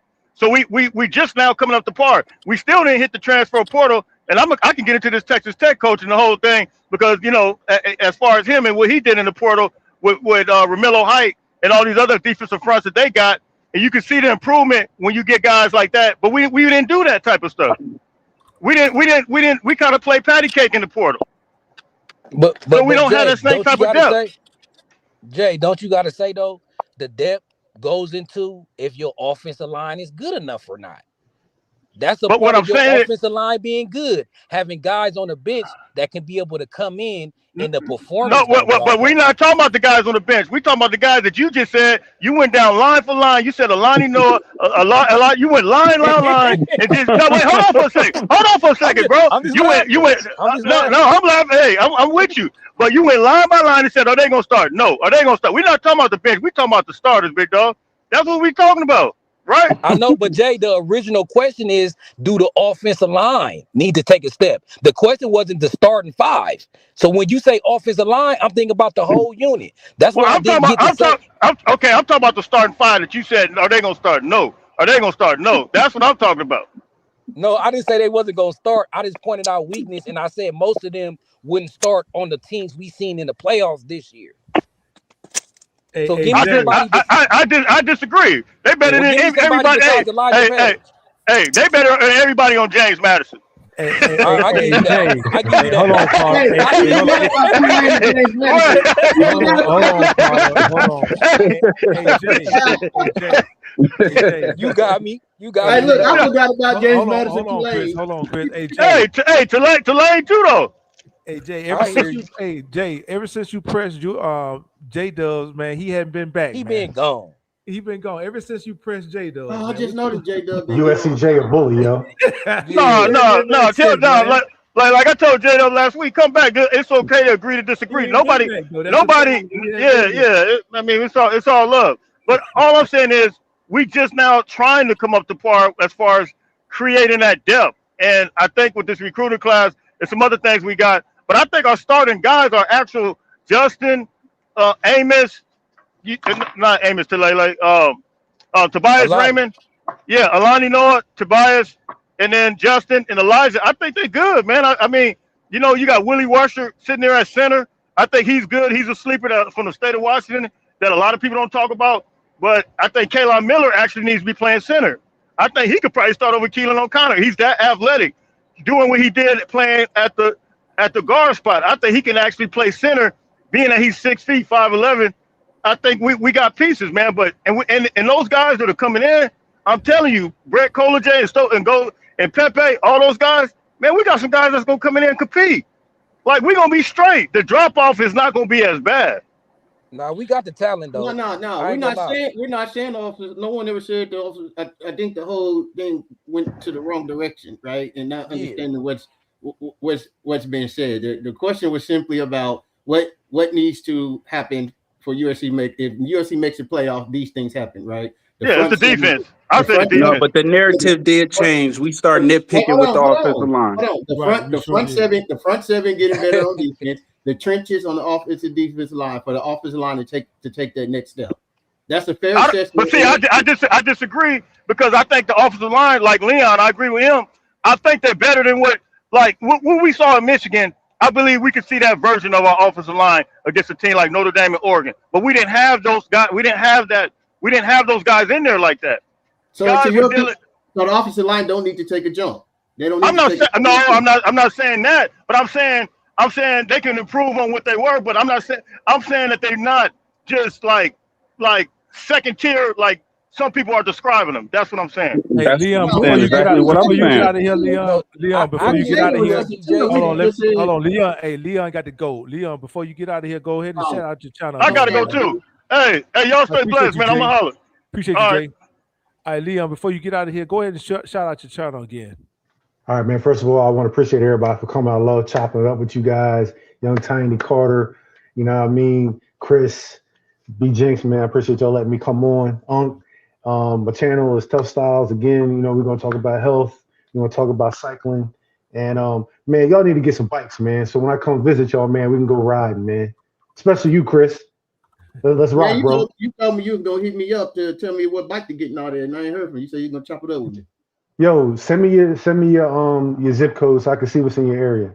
Okay. All right. Hey, yo, Carter. Carter, the offensive line gonna ball out too, man. Hey, look, no, the offensive line is. I'll say they was one of our better. I'm teasing, bro. I'm teasing, bro. I'm teasing. Okay. I know my boy Young Tiny though. He like I'm nitpicking. Young Tiny, like I feel like our offensive line unit was one of the best units. I feel like So I don't want to seem Right. like I think the offensive line is trash. I'm just nitpicking my team. I want us to be excellent. To me, Tiny, if we ain't Mhm. championship level, I'ma always nitpick. No, Even if I, we I was I good. respect that because I feel like we all got the same sentiments that we all want to be better. We all want to be back in our prominent ways. So you know what I'm saying? That's all love. I love it. I ain't mad. I'm just saying you saying what you saying. I'm saying what I'm saying, and I agree with Christian saying like that was the initial question, but the narrative changed. We done broke that down, sliced that up into a million different ways. It wasn't just that clear cut question no more. We start So breaking here's the the whole line down. All right, man, fam. Y'all take it easy, man. Fight on. All right, all right. all right, I thought Leon. you were going, Leon. No, But I here's wanted the to thing. ask y'all what y'all Y'all, think about hold on, Carter. the Here's the D thing. line coach from Texas, Carter, hold Tech. on. Here's the I thing. heard he won D line That coach of the was year. the Heard some other stuff too. Carter. Hold on. Can you hear us, Carter?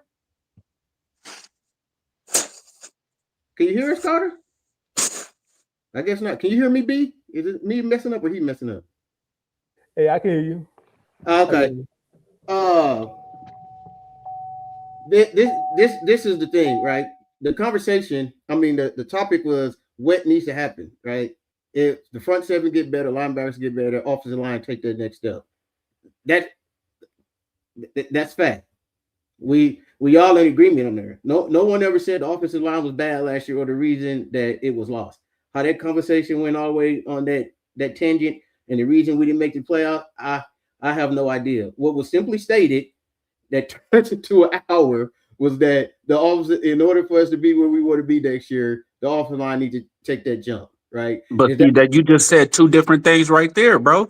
I don't feel you making it seem the way you're saying it though. The way like you just said it right now is that the only way we're gonna make the playoffs is if our offensive line takes a jump. Everybody say trenches, trenches, trenches. We know on the defensive side of the ball we need to be better in the trenches for sure.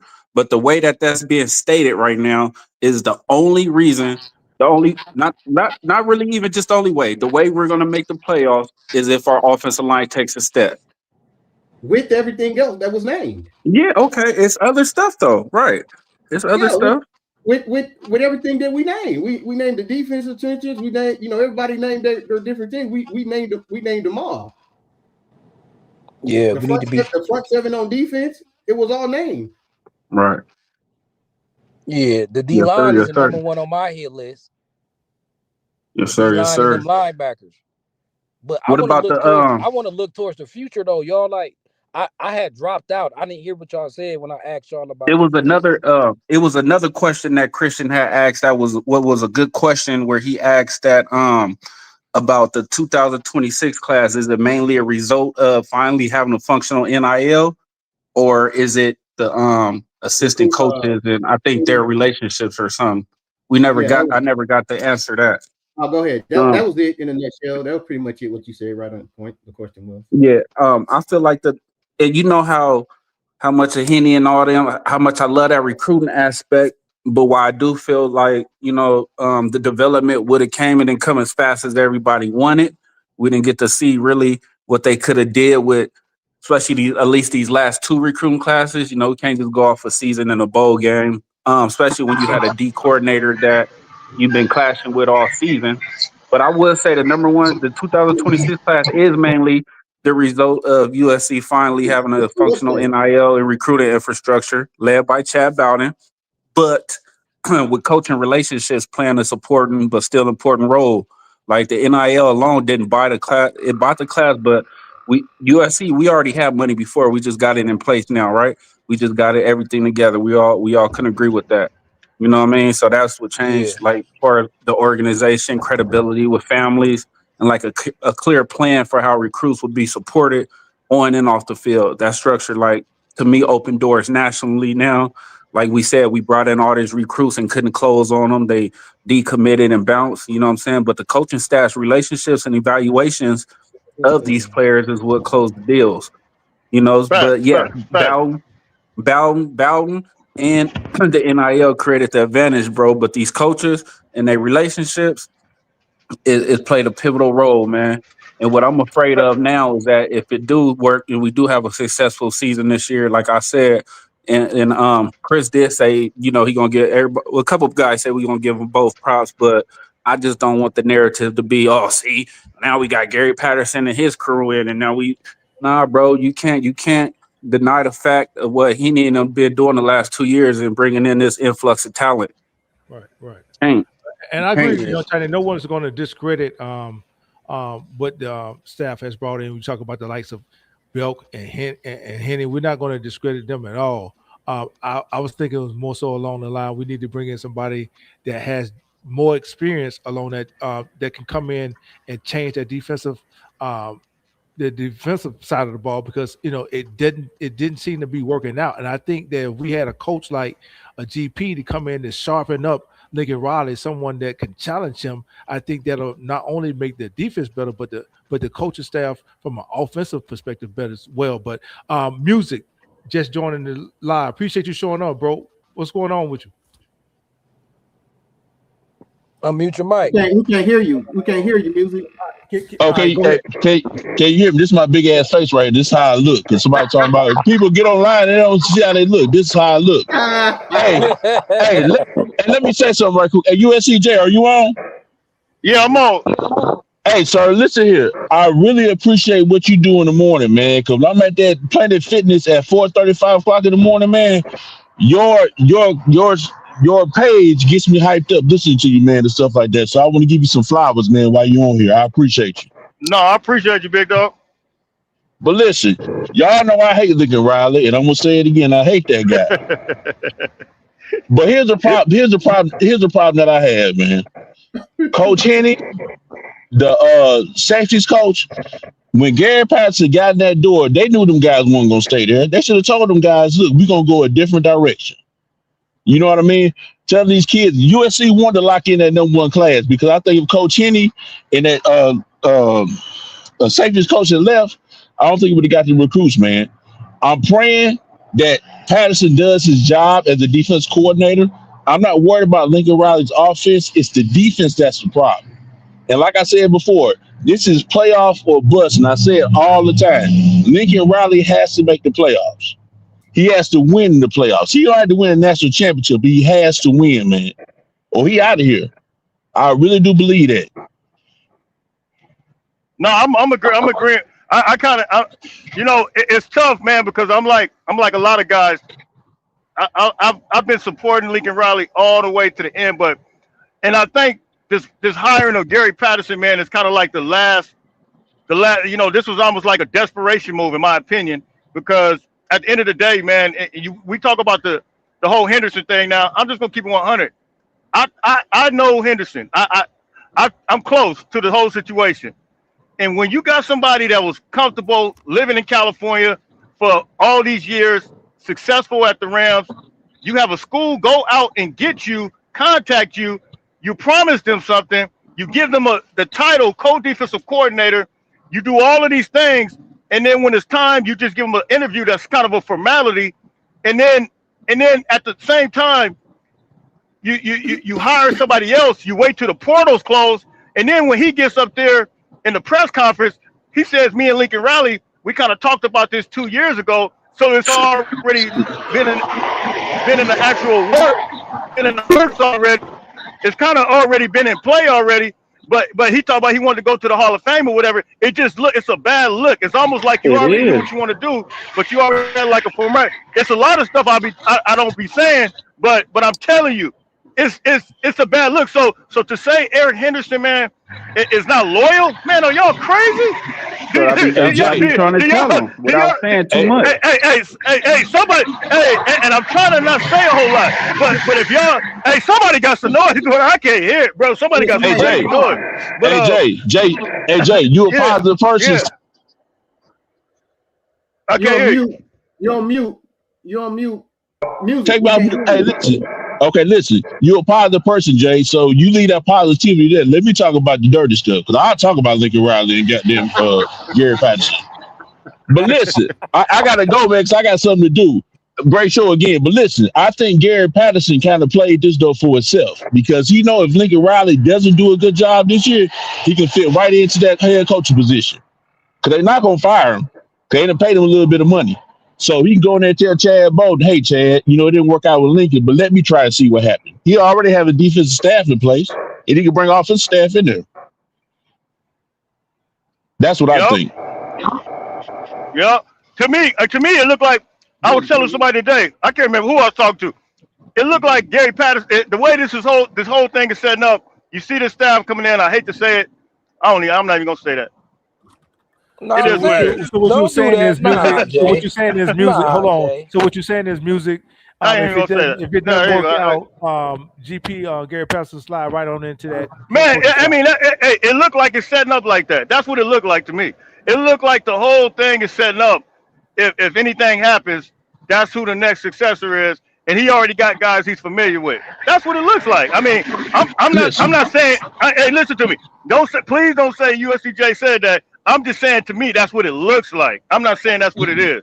No, I hey, don't think this, that's going to happen. I don't think that's hey, going to happen. Reason being is because Chad Bowden and Jen Cohen, they're going to want to pick their own guy. If Lincoln Riley fails, they're going to want to pick their own dude. And all right, so Gary Patterson wouldn't be at the top of the list. So they're going to go okay, out and find the right guy. okay, so check this out. I Though. Let me don't say know. something. So check this out. So check this out. So check this out. So Cone and Bowden is gonna pay Lincoln Riley's buyout. They're gonna pay Patterson's buyout and his whole staff. That's too much money, man. Patterson They would have to will. get a raise if he's going to be if he's going to become the head coach. So he's going to get more money regardless. Well, not really, because they'll say, "Hey, man, hey, we're just gonna get rid of you." He said, "Hey, I'll take this pay cut. I'll stay here just see what I can do for you. Then we can talk about the pay raise." Because USC is a prime job. Let's not Hey, get but it twisted. yeah.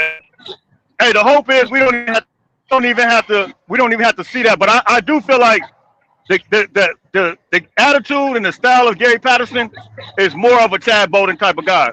I'm gonna leave that right there. That's all. I hope we don't have this discussion. I hope we have a successful season. I hope we go on to win and make the playoffs. I don't even want to put that out in the atmosphere. I just hope we go and win. But I got Yeah, to get but out of you here, man. Fight dropping on. gems, Y'all so stay I hope blessed. they catching on. Right on, Jay. Appreciate you. Appreciate you. But Dropping yeah, so gems. I hope y'all listening. Wait, somebody Nah, sound like somebody in I a don't car or think Gary something. Patterson Yeah, it and sounds like Lincoln somebody Riley outside replacing or something, Debo. bro. I think that's no, I'm outside, man. That's why I'm finna jump off right quick. I'm outside. But All listen, right. I'm listening to the show, man. Y'all have a good show, man, as always, man. And like I told y'all, man, this season is very crucial and critical for Lincoln Riley this year. No jokes aside. He gotta win this year. yeah. He gotta win. I agree 100%. So but hey, man, I appreciate you guys, man. And I'm finna get off because I am outside. So Yeah, now he that Henny gone, I want to ask y'all. Y'all think it was a mistake for not hiring Henny as DC and going with GP? Because We it seemed already like went over this USCJ 3 weeks going to ago. We went over For a this, whole Carter. month. For a whole Carter, month. we had multiple lies about that, loved one. For a whole month. But excuse Come on me. now. I'm You was hey, on the hey, fence. hey, Everybody look, was on the fence. hey, look, but time changed. That's what I'm saying. Like some new facts come up. Like I didn't learn more since then. So I'm just asking. My bad. I've been dropping gems without saying too much. B Jinx be telling y'all, man, that he can't really say it on here. Jay just dropped gems. You gotta right, you gotta right. listen, loved ones. I'm Sometimes you telling gotta you. read between If the Okay, it I lines. was look, and it if it sounds like wasn't going to y'all be pro Henny. be Pete K, in my It opinion, ain't just about being pro Henny though. I don't want to yeah. get that. If it Yes, I'm was pro Henny, but it ain't like as far as the biasness or what dudes be saying in the comment section. Sunshine, I don't even know what that is. But yeah, it's just reality. It's the real, bro. It's the real. if I we think weren't going to hire what PK at the end of the cycle, I believe Henny should have got the shot because he had the co-defensive coordinator line already there. And So was what was already promised he was something, Hey, bro. look, yeah. I'm So happy you brought up PK because I think USC was looking at him, right? And USC doing their homework on PK. You know, Sark used to be at USC, so USC could tap into Sark. He gonna tell him, right? So what they found out is, this is my opinion, because this is what I found out. What they found out is PK was struggling teaching that defense, and they called Gary Patterson in to show him how to run it. So USC might say, hold on, we wanted this dude, but this dude is getting taught by this dude, so we might as well get the dude that's teaching this dude. That's my humble opinion of what happened. Because remember, Gary Patterson, well, his name was in there kind of in the beginning, but in the beginning, it was Pete K. It was the dude from Missouri, right? Gary Patterson kind of was like the last name thrown in there, even though Who he who was was the injured. head coach? Who was the head coach at TCU when Patterson was defensive coordinator? Patterson was the Gary head coach. Patterson was the head coach. No, That's what I'm saying. He got head coach no, no. experience. I'm sorry. I'm sorry. Who was on the staff with him? You guys remember? I don't remember, but I know What he had a tree? staff full of three If you stars. say a coaching tree, what coaching tree would you say that Lincoln Riley came from? Bob Stoops. We talked about that before. Oh, Say it again. what's the dude from Texas Tech? That Leach. died. It Mike was Leach. Leach. Yeah, he's a Mike Mike Leach Leach. guy. Mike Leach, right? Mm-hmm. Dig, just kid. It's right in our face, bro. Like I'm telling you, bro, it's right So in our you saying face. sometime the student be better than the teacher? No, what I'm saying is it was already relationships grown Okay. there. Oh yeah, I feel And you. and I feel you. and what else I'm gonna say is without saying too much is it's obvious that it's some type of disconnect. Like it obviously was a disagreement somewhere up on the top. I don't think everybody was in agreement, bro. Some people probably want a Henny, like us fans.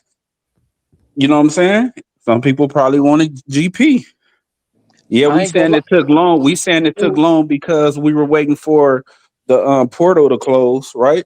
But it could be other aspects too. You know what I'm So saying? here's the thing. I mean, Gary Patterson said it in his press conference. When we hired Lynn, Riley tried to get Gary Patterson then, but Gary Patterson wanted to sit out those 3 years to get into the Hall of So Fame. what that tell you, bro? What that tell you, loved one? What And, that tell you? You just answered your and own he, question. well, I didn't ask the question, but what I'm saying What is we Carter all just know asked. But we it all know. sounds good. But he a Hall of Fame coach. Not to cut you off, Chris. Hold But on. What I'm saying is Riley has wanted Gary. I was about to call it man. He wanted Patterson since day one after he let go of what's the name, right? Bingo. If Gary Patterson didn't care about going to Hall of Fame, he would have been hired instead of Lynn. That was the first person he reached out to. Patterson said it with his Bingo. own mouth. Patterson said it with his own mouth. And so now that this job came over, he said Riley reached back out like, "Hey, would you be interested?" So that that's the guy. But Carter, I think your question is twofold, and I just want to make sure I understand and everyone understands your question because things get stated and things say something. The conversation go way off key to what's actually been asked. You're asking, are you asking, do we think USC made the right decision into not giving Henny the job and going with somebody with more experience? Or are you saying did USC do the right thing in how they handled the situation and not giving him the job by prolonging it and waiting till the portal close? Because those are two different things. all right, let me address the second part. If the second part is No, true, I'm then asking you what your question was that you asked. He well, I'm was if the asking saying you. second part, Henny over if Gary Patterson. That's what he was saying. Period. that's what I look, but I got flipped. I realized that my heart was saying that, but my mind said Gary Patterson because look, Tiny, if I take all the emotion out of it, all the dog work and the great recruiting, right? If I never knew Coach Henderson and I never Mhm. knew Coach Patterson and I He's had to spot just on look money. at It's their crazy. resume on paper, I'm choosing Patterson every time. He's a Hall of Fame coach. He had Mhm. 5 number one defenses. Right. So if I just take my heart out of it and look at their resume, you're going to choose Patterson every time if you don't know the name. If you just seen somebody's resume, you're going to Right. choose Patterson every time. So Okay. I Are you switched to always gonna Patterson and take? said, Are you always gonna take Jay Z? No, well, not Kendrick as a recent, but are you always gonna take a Jay Z? Oh, damn, I can't use Kendrick as a now because Kendrick killing everything. But you get what I'm trying to get at? Are a you are past great. because of But the look, because Henny, at what point in time are you done though? What part of the time is your prime over with? Because I will feel like we all love Pete Carroll what he did. Everybody love referencing him, but do you think that I want to go out and grab him right now because of I, his resume? I feel like this. I feel like a dude who's done it before is more likely to do it again over a dude who At some never point in done time, it. at some point in time you run your course though. At some But you point got in to admit, time, Tiny, that that's a risk though. And y'all said Lincoln Riley is to make or break. So y'all got to listen to what y'all say too. So Lincoln Riley could be listening Yeah, to us and be like, "Yeah, I better win this year." I So kind of am I gonna put my I kind faith of in agree with somebody who Carter, never man. done it? I kind of Or agree am with I I Paul going? know with You you that. do, know, B. I've been waiting for you to say Well, I it. was going to give you a reason why though, because what's at stake. Had this been year 2 of Riley at SC, I was like, hey, give it to Henny, give him a shot. Hmm.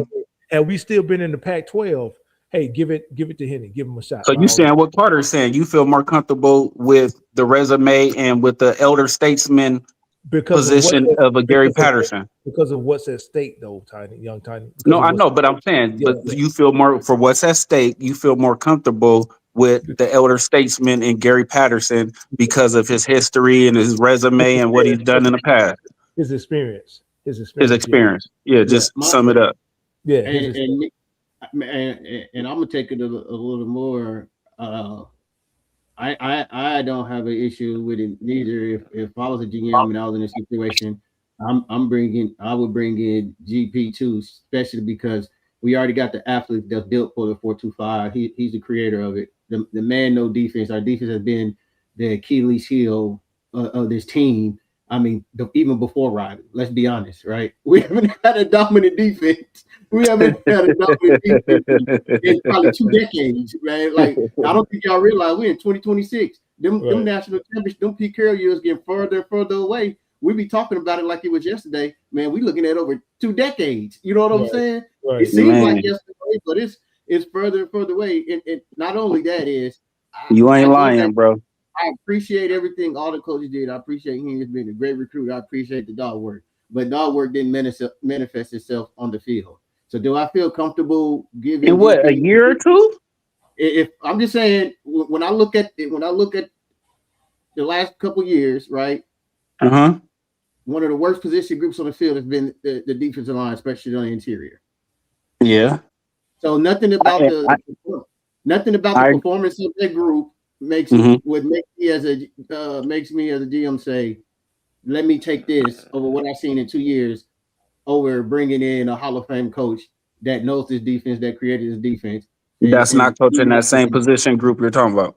You just talk now. You talking about it. So on one accord, you talking about that specific position group in reference to Henny, but then with GP, you talking about the defense as a whole.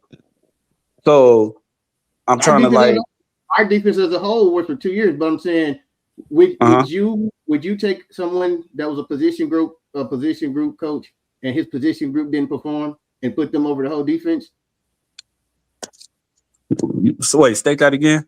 That went over my head. Would you take USC out of it, take names out of it, but you're athletic director and you have a DC job coming up, and your defensive line coach come up to you and say, I want to be the next DC, and you look at the body of work and what his position group has put on the field the last 2 years, and it's been Right. underwhelming and underproductive. You're gonna move them, you're gonna take a risk and move them to DC. The natural evolution of coaching is you're a position coach, you're let him great at answer. Let him answer. Let me answer, because I don't want you to feel like I'm disagreeing with you in that aspect. And like I always state, I have dismay about the product that's been put out on the field, just like the rest of you guys. I feel like we could all agree with that. I'm not cutting no corners, whether I was considered Henny favorite or not. Like, yeah, it wasn't just that position group. It was a defense as a whole. I would say yes, that position group struggled, but so did the linebackers. And then I also got to look at, and I'm gonna answer the question, but I gotta hit you with a Carter line real quick. You know what I'm saying? I gotta have some little statement to go with it. But I also got to look at the defensive coordinator and the character of him. Yes, even though Lynn came over, he was looked at as to be the savior because what he did over there across town. Yes, our defense improved, but it wasn't up to par. It wasn't up to our standards still, though it improved. But he didn't mesh with those coaches. So if you're the head coach and I'm a D-line coach and I have my ideal, you got to remember, Henny the same dude that got on Bear. Feel me? Bear was there on some BS, struggling, not playing hard. He got on Bear. Like if you would have left that, like, you feel me? So it's like Henny didn't really get to play his lineup. Y'all just told me that everybody feel like the boy was playing out of position. Um, number 8. Devin Tompkins. Keyshawn. Oh, Devin Devin No, Tompkins. yeah, Devin Devin Tompkins. Tompkins, right? You think that was Henny that wanted him on the inside? Nope. No, that's Lynn's scheme to have the fast inside guy like at the zero tech and that nose tackle. Like, no, that wasn't Henny, bro. That was Lynn. So just because I'm the position coach, You're ultimately right. I'm still You're right. answering. I'm still answering to Lynn. I'm still So, answering to Lynn. what's So the answer then? how much of that Hey, can I and really Tiny put ain't on lying Henny? though. How much of that can I Tiny ain't really lying put? because Let him No, answer. just let me finish. Just let me We finish. still haven't Let me got finish. answer the question. Let him answer, Carter, because we still ain't got the Let me answer to the question. let me finish. How much of that can I really put on Lynn, bro? I mean on Henny. You know what I'm saying? Like how much of that can I really put on Henny? Like that. I mean, I can't. Yes, I that can, position group struggled. It struggled before Henny got there, but I could also say that the talent that they done brought in, and yes, I'm going back to recruiting because talent solves everything with good coaching. You need talent. You need the people, the players, and I'm not just talking about 5 stars, 4 stars. That don't mean nothing. You need the players to come in and get developed. So to answer your question, no, Christian, bro, love ones. Ugh. Come Come on, on, man. man. You done gave us a thesis statement. What the answer is? Yeah, now you gonna pause. Go ahead, young Tiny. What is it? What would you do? What I would have did in this situation and what I would do generally is two different things. I'm just gonna keep it real. Okay. I don't think I would have. I don't see. Just say it.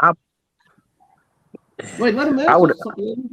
Okay. knowing that they already promised that dude that man. I would have went ahead and went with him, bro. I'm sorry, bro. That's I, fine. I Hey, that's fine with me. Uh, I respect that. y'all Shout got to out to Light the Torch, I don't man. think We they just got promised B him a Jones. Hold on, DC Carter. job Hold on, though. Carter. Hold on, Carter. Hold on. Shout out to Light the Torch. We got B Jones on the live. B Jones, go ahead, my man. y'all got to cut this out, man. Look, simple and plain. Henny was not qualified for the job, so it's really that Facts. simple. I That's understand they simple. promised him. It was dirty, yes. You 100%. kind of low, B. You kind of low. Hold on. Or it Can you might hear be me? me. Can you hear me? Yeah, Yeah, yeah, we we can hear barely. you. You Go ahead. low, but we can hear you. Yeah, I'm at work right now, so I got my headset on. But Okay. yeah, man, listen, simple and plain, he just wasn't qualified for the job, man. Like, I get it. We all like him personally. You know what I mean? He's a great dude, great recruiter.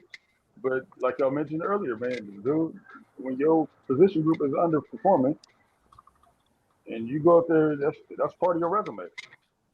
You get what I'm saying? Hold on, B Jones. Who's the Hold new D on, line coach? hold on, Reg. Who's the new D line coach, Reg? He said Sewell Cravens just gave the new defensive line coach a big fight on. Who is it, Reg? It got to I be don't the think Texas Tech dude. I yeah. don't This think is it's been I don't think it's been announced yet. Where Guns at? Yeah, I don't think so. Let me see. B Jones, you heard anything on your end? we talking about position groups not performing. Yeah, Rob Ryan's still the linebacker coach. Like, No, come he's on, not. bro. Rob Ryan's Well, not Huh? he the line. was. I'm He's a just saying, bro. defensive He end. was. Definitely is. I Yes, know it that. I know we brought in what's his name now. I'm saying Rob Ryan was the linebacker coach, and nobody like it was like I don't know, bro. Just people just got I don't know. Why they It is bring him what it back? is. And what Why we do we saying, bring Young That Johnny, is Stewart didn't say. we don't Stewart knows what agree he didn't with how say. USC did it. You know what I'm saying? Oh, I don't We agree don't with it agree at with all. that. I don't But agree with it at all. we don't agree with how they did it. You know what I'm saying? And how they did it, we don't agree with. But So it looks like we they got agree. something cooking with the D line coach.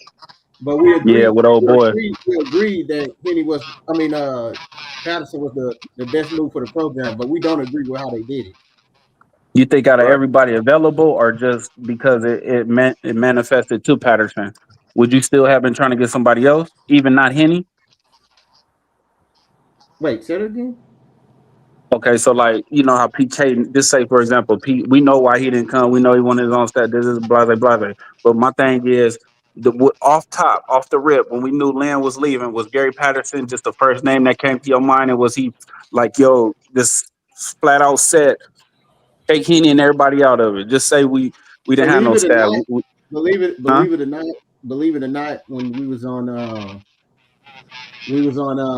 actually like the torch man was having a show, and one of the first names I had threw out was the guy from Washington, and Yeah. music make myself said Gary Patterson. He knows the 4-2. He's a good defense. He'll be someone that knows defense. Oh, Not okay. not That's knowing what that you it had would said even over there. not even knowing that it would manifest to this. You know what I'm saying? Oh, okay. But That's why y'all feel how y'all feel. Now I thought the dude from Washington, I was thinking Justin Wilcox. It was other names that was coming up for me. I didn't just think about no Gary Patterson, to keep it real.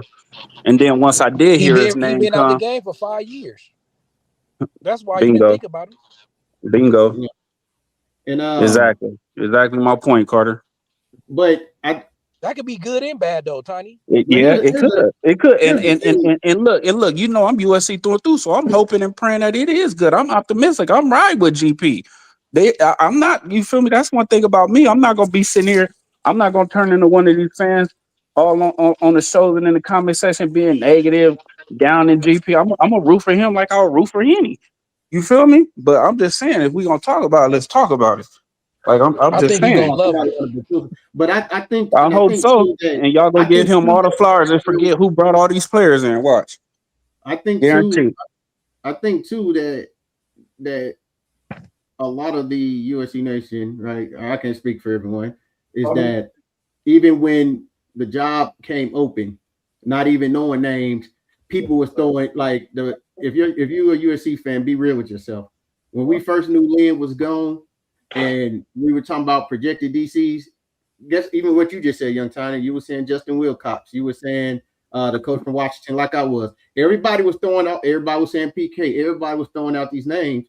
Mm-hmm. Let's think about it. No one threw out Henny, and he was on the staff. They did throw out Henny. He was automatically in place due to his prior what you call it, his No. prior What I'm what. saying is, I'm saying USC was giving it to him, but I'm saying if you look in the chat, the comments, the videos, and all that outside, props to USCJ, he was promoting Henny from the get go. But outside of that, the majority of the nation, no one had Henny on their list. People were saying, everybody was more concerned with the inexperience, and we got to go get a proven guy to come in here. Yeah, of course. And that the D line was improving and what the position group did and all that. Like I was just saying, yeah, that was the narrative.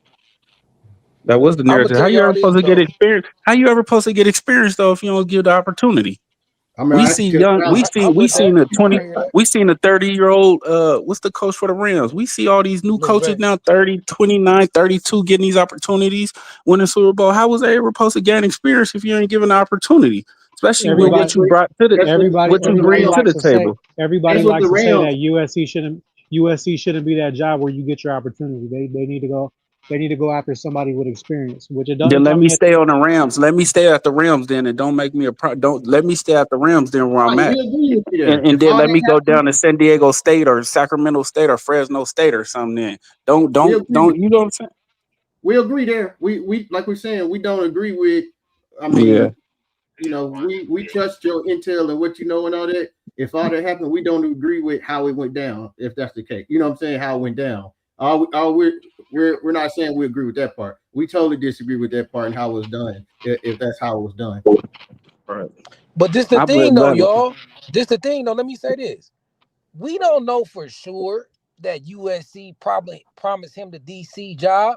That don't even sound right because they had just got Lynn. So it's like they already was like, we finna have Lynn out the door and you gonna be his replacement. I think they Lynn probably wasn't told Lynn. him Hey Carter. that Hey Carter. Lynn wasn't set to be there that long, fam. I'm gonna just I leave. hear you though, but look, Yeah, I don't think they guarantee Henny the job. I think, in my opinion, I ain't saying nobody right or wrong. Again, this is my opinion. I think they told him that if it opened up, he definitely gonna get looked at. Like, we gonna look at you. You gonna be the first person we holler at about the job. But you're foolish if you put you don't run a program like that. Like, hey, yeah, you my DC and waiting if this dude leave. No. So I I'm don't not even saying believe what they the. I'm not offered gonna him the say what the job because I exact think they would have terminology gave it to him. was. I And think I they hear you would on have that. gave it to him. Yeah, but So I'm not gonna we say going off a exactly. hypothesis. No, a I'm just null saying, show me it in hypothesis. writing. I'm saying USC never came out and said that, and Coach Henny didn't say it either. You don't. So we They of course going on they. speculation. Like, I know USCJ brought the news, and we like, okay, USCJ said it, but you know what I'm I saying? ain't even. I'm just saying. I don't know that for sure that they promised him. And USCJ, he keep stuff close to the vest. So if Henny told him that personally, he ain't gonna say, yeah, Coach Henny. So when it get left vague like that, I can't just be like, oh, USC did Coach Henny dirty, because I don't know what I feel like they did the players dirty, not Yeah, Henny though. I would say both. Well, Carter, if I mean, like you said, like I said, if it went down the way that's being stated, we always have to agree that's not a way to do business. But It's not. But hey, look, Facts. Fight on Natty said something in the chat that I just 1,000% agree with, and it put I don't listen to that dude. look. I know you don't like him. But, hey, look. I know you don't like him, but he said something I agree with though. He said Coach Henny is a polisher, Oh, not a I seen it. developer. oh yeah, And not a he said that development. earlier. And that's why He said probably that maybe earlier. he went back to the NFL. Now that Coach Henny not on USC, I can say this on live. Like I heard that he was going to the Trinity League. Carter. Before you say this, preference is that Carter Sports is saying this, not 49. Carter Sports is saying this, and I heard this. I didn't witness it myself, so I can say this is allegedly. So I'll put that this is allegedly, but I allegedly heard that Coach Henny was going to the high school coaches in the Trinity League, asking them how to teach defensive line technique from the root. You feel me? Because he from the NFL, and they get players that's already ready. So he didn't even know Hold the on. look, field. everybody just He laughed. didn't even know allegedly. You gotta go with that one. Now you can't say Hey, that. but hold on. Look. Hey, Nah, everybody man. just started laughing like, come on, Carter. Yeah, nah, Jones got out bro. of here, bro. When he Nah. said that, All right, B. Jones got out of all here, right. Hey, man. Yeah. look. B. Nah. Jones, Y'all, where you go? y'all can take it. Y'all can take it however y'all want to B. take it, Jones, bro. where you go, B. Like- Jones, man? B. Jones dipped when Carter said that. What happened, B. Jones?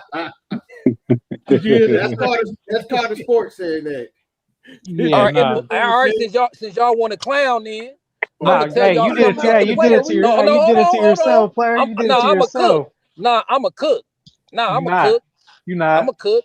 Nah, you ain't gonna cook. I don't have to because you Look. burning you're burning yourself Hold on. right now.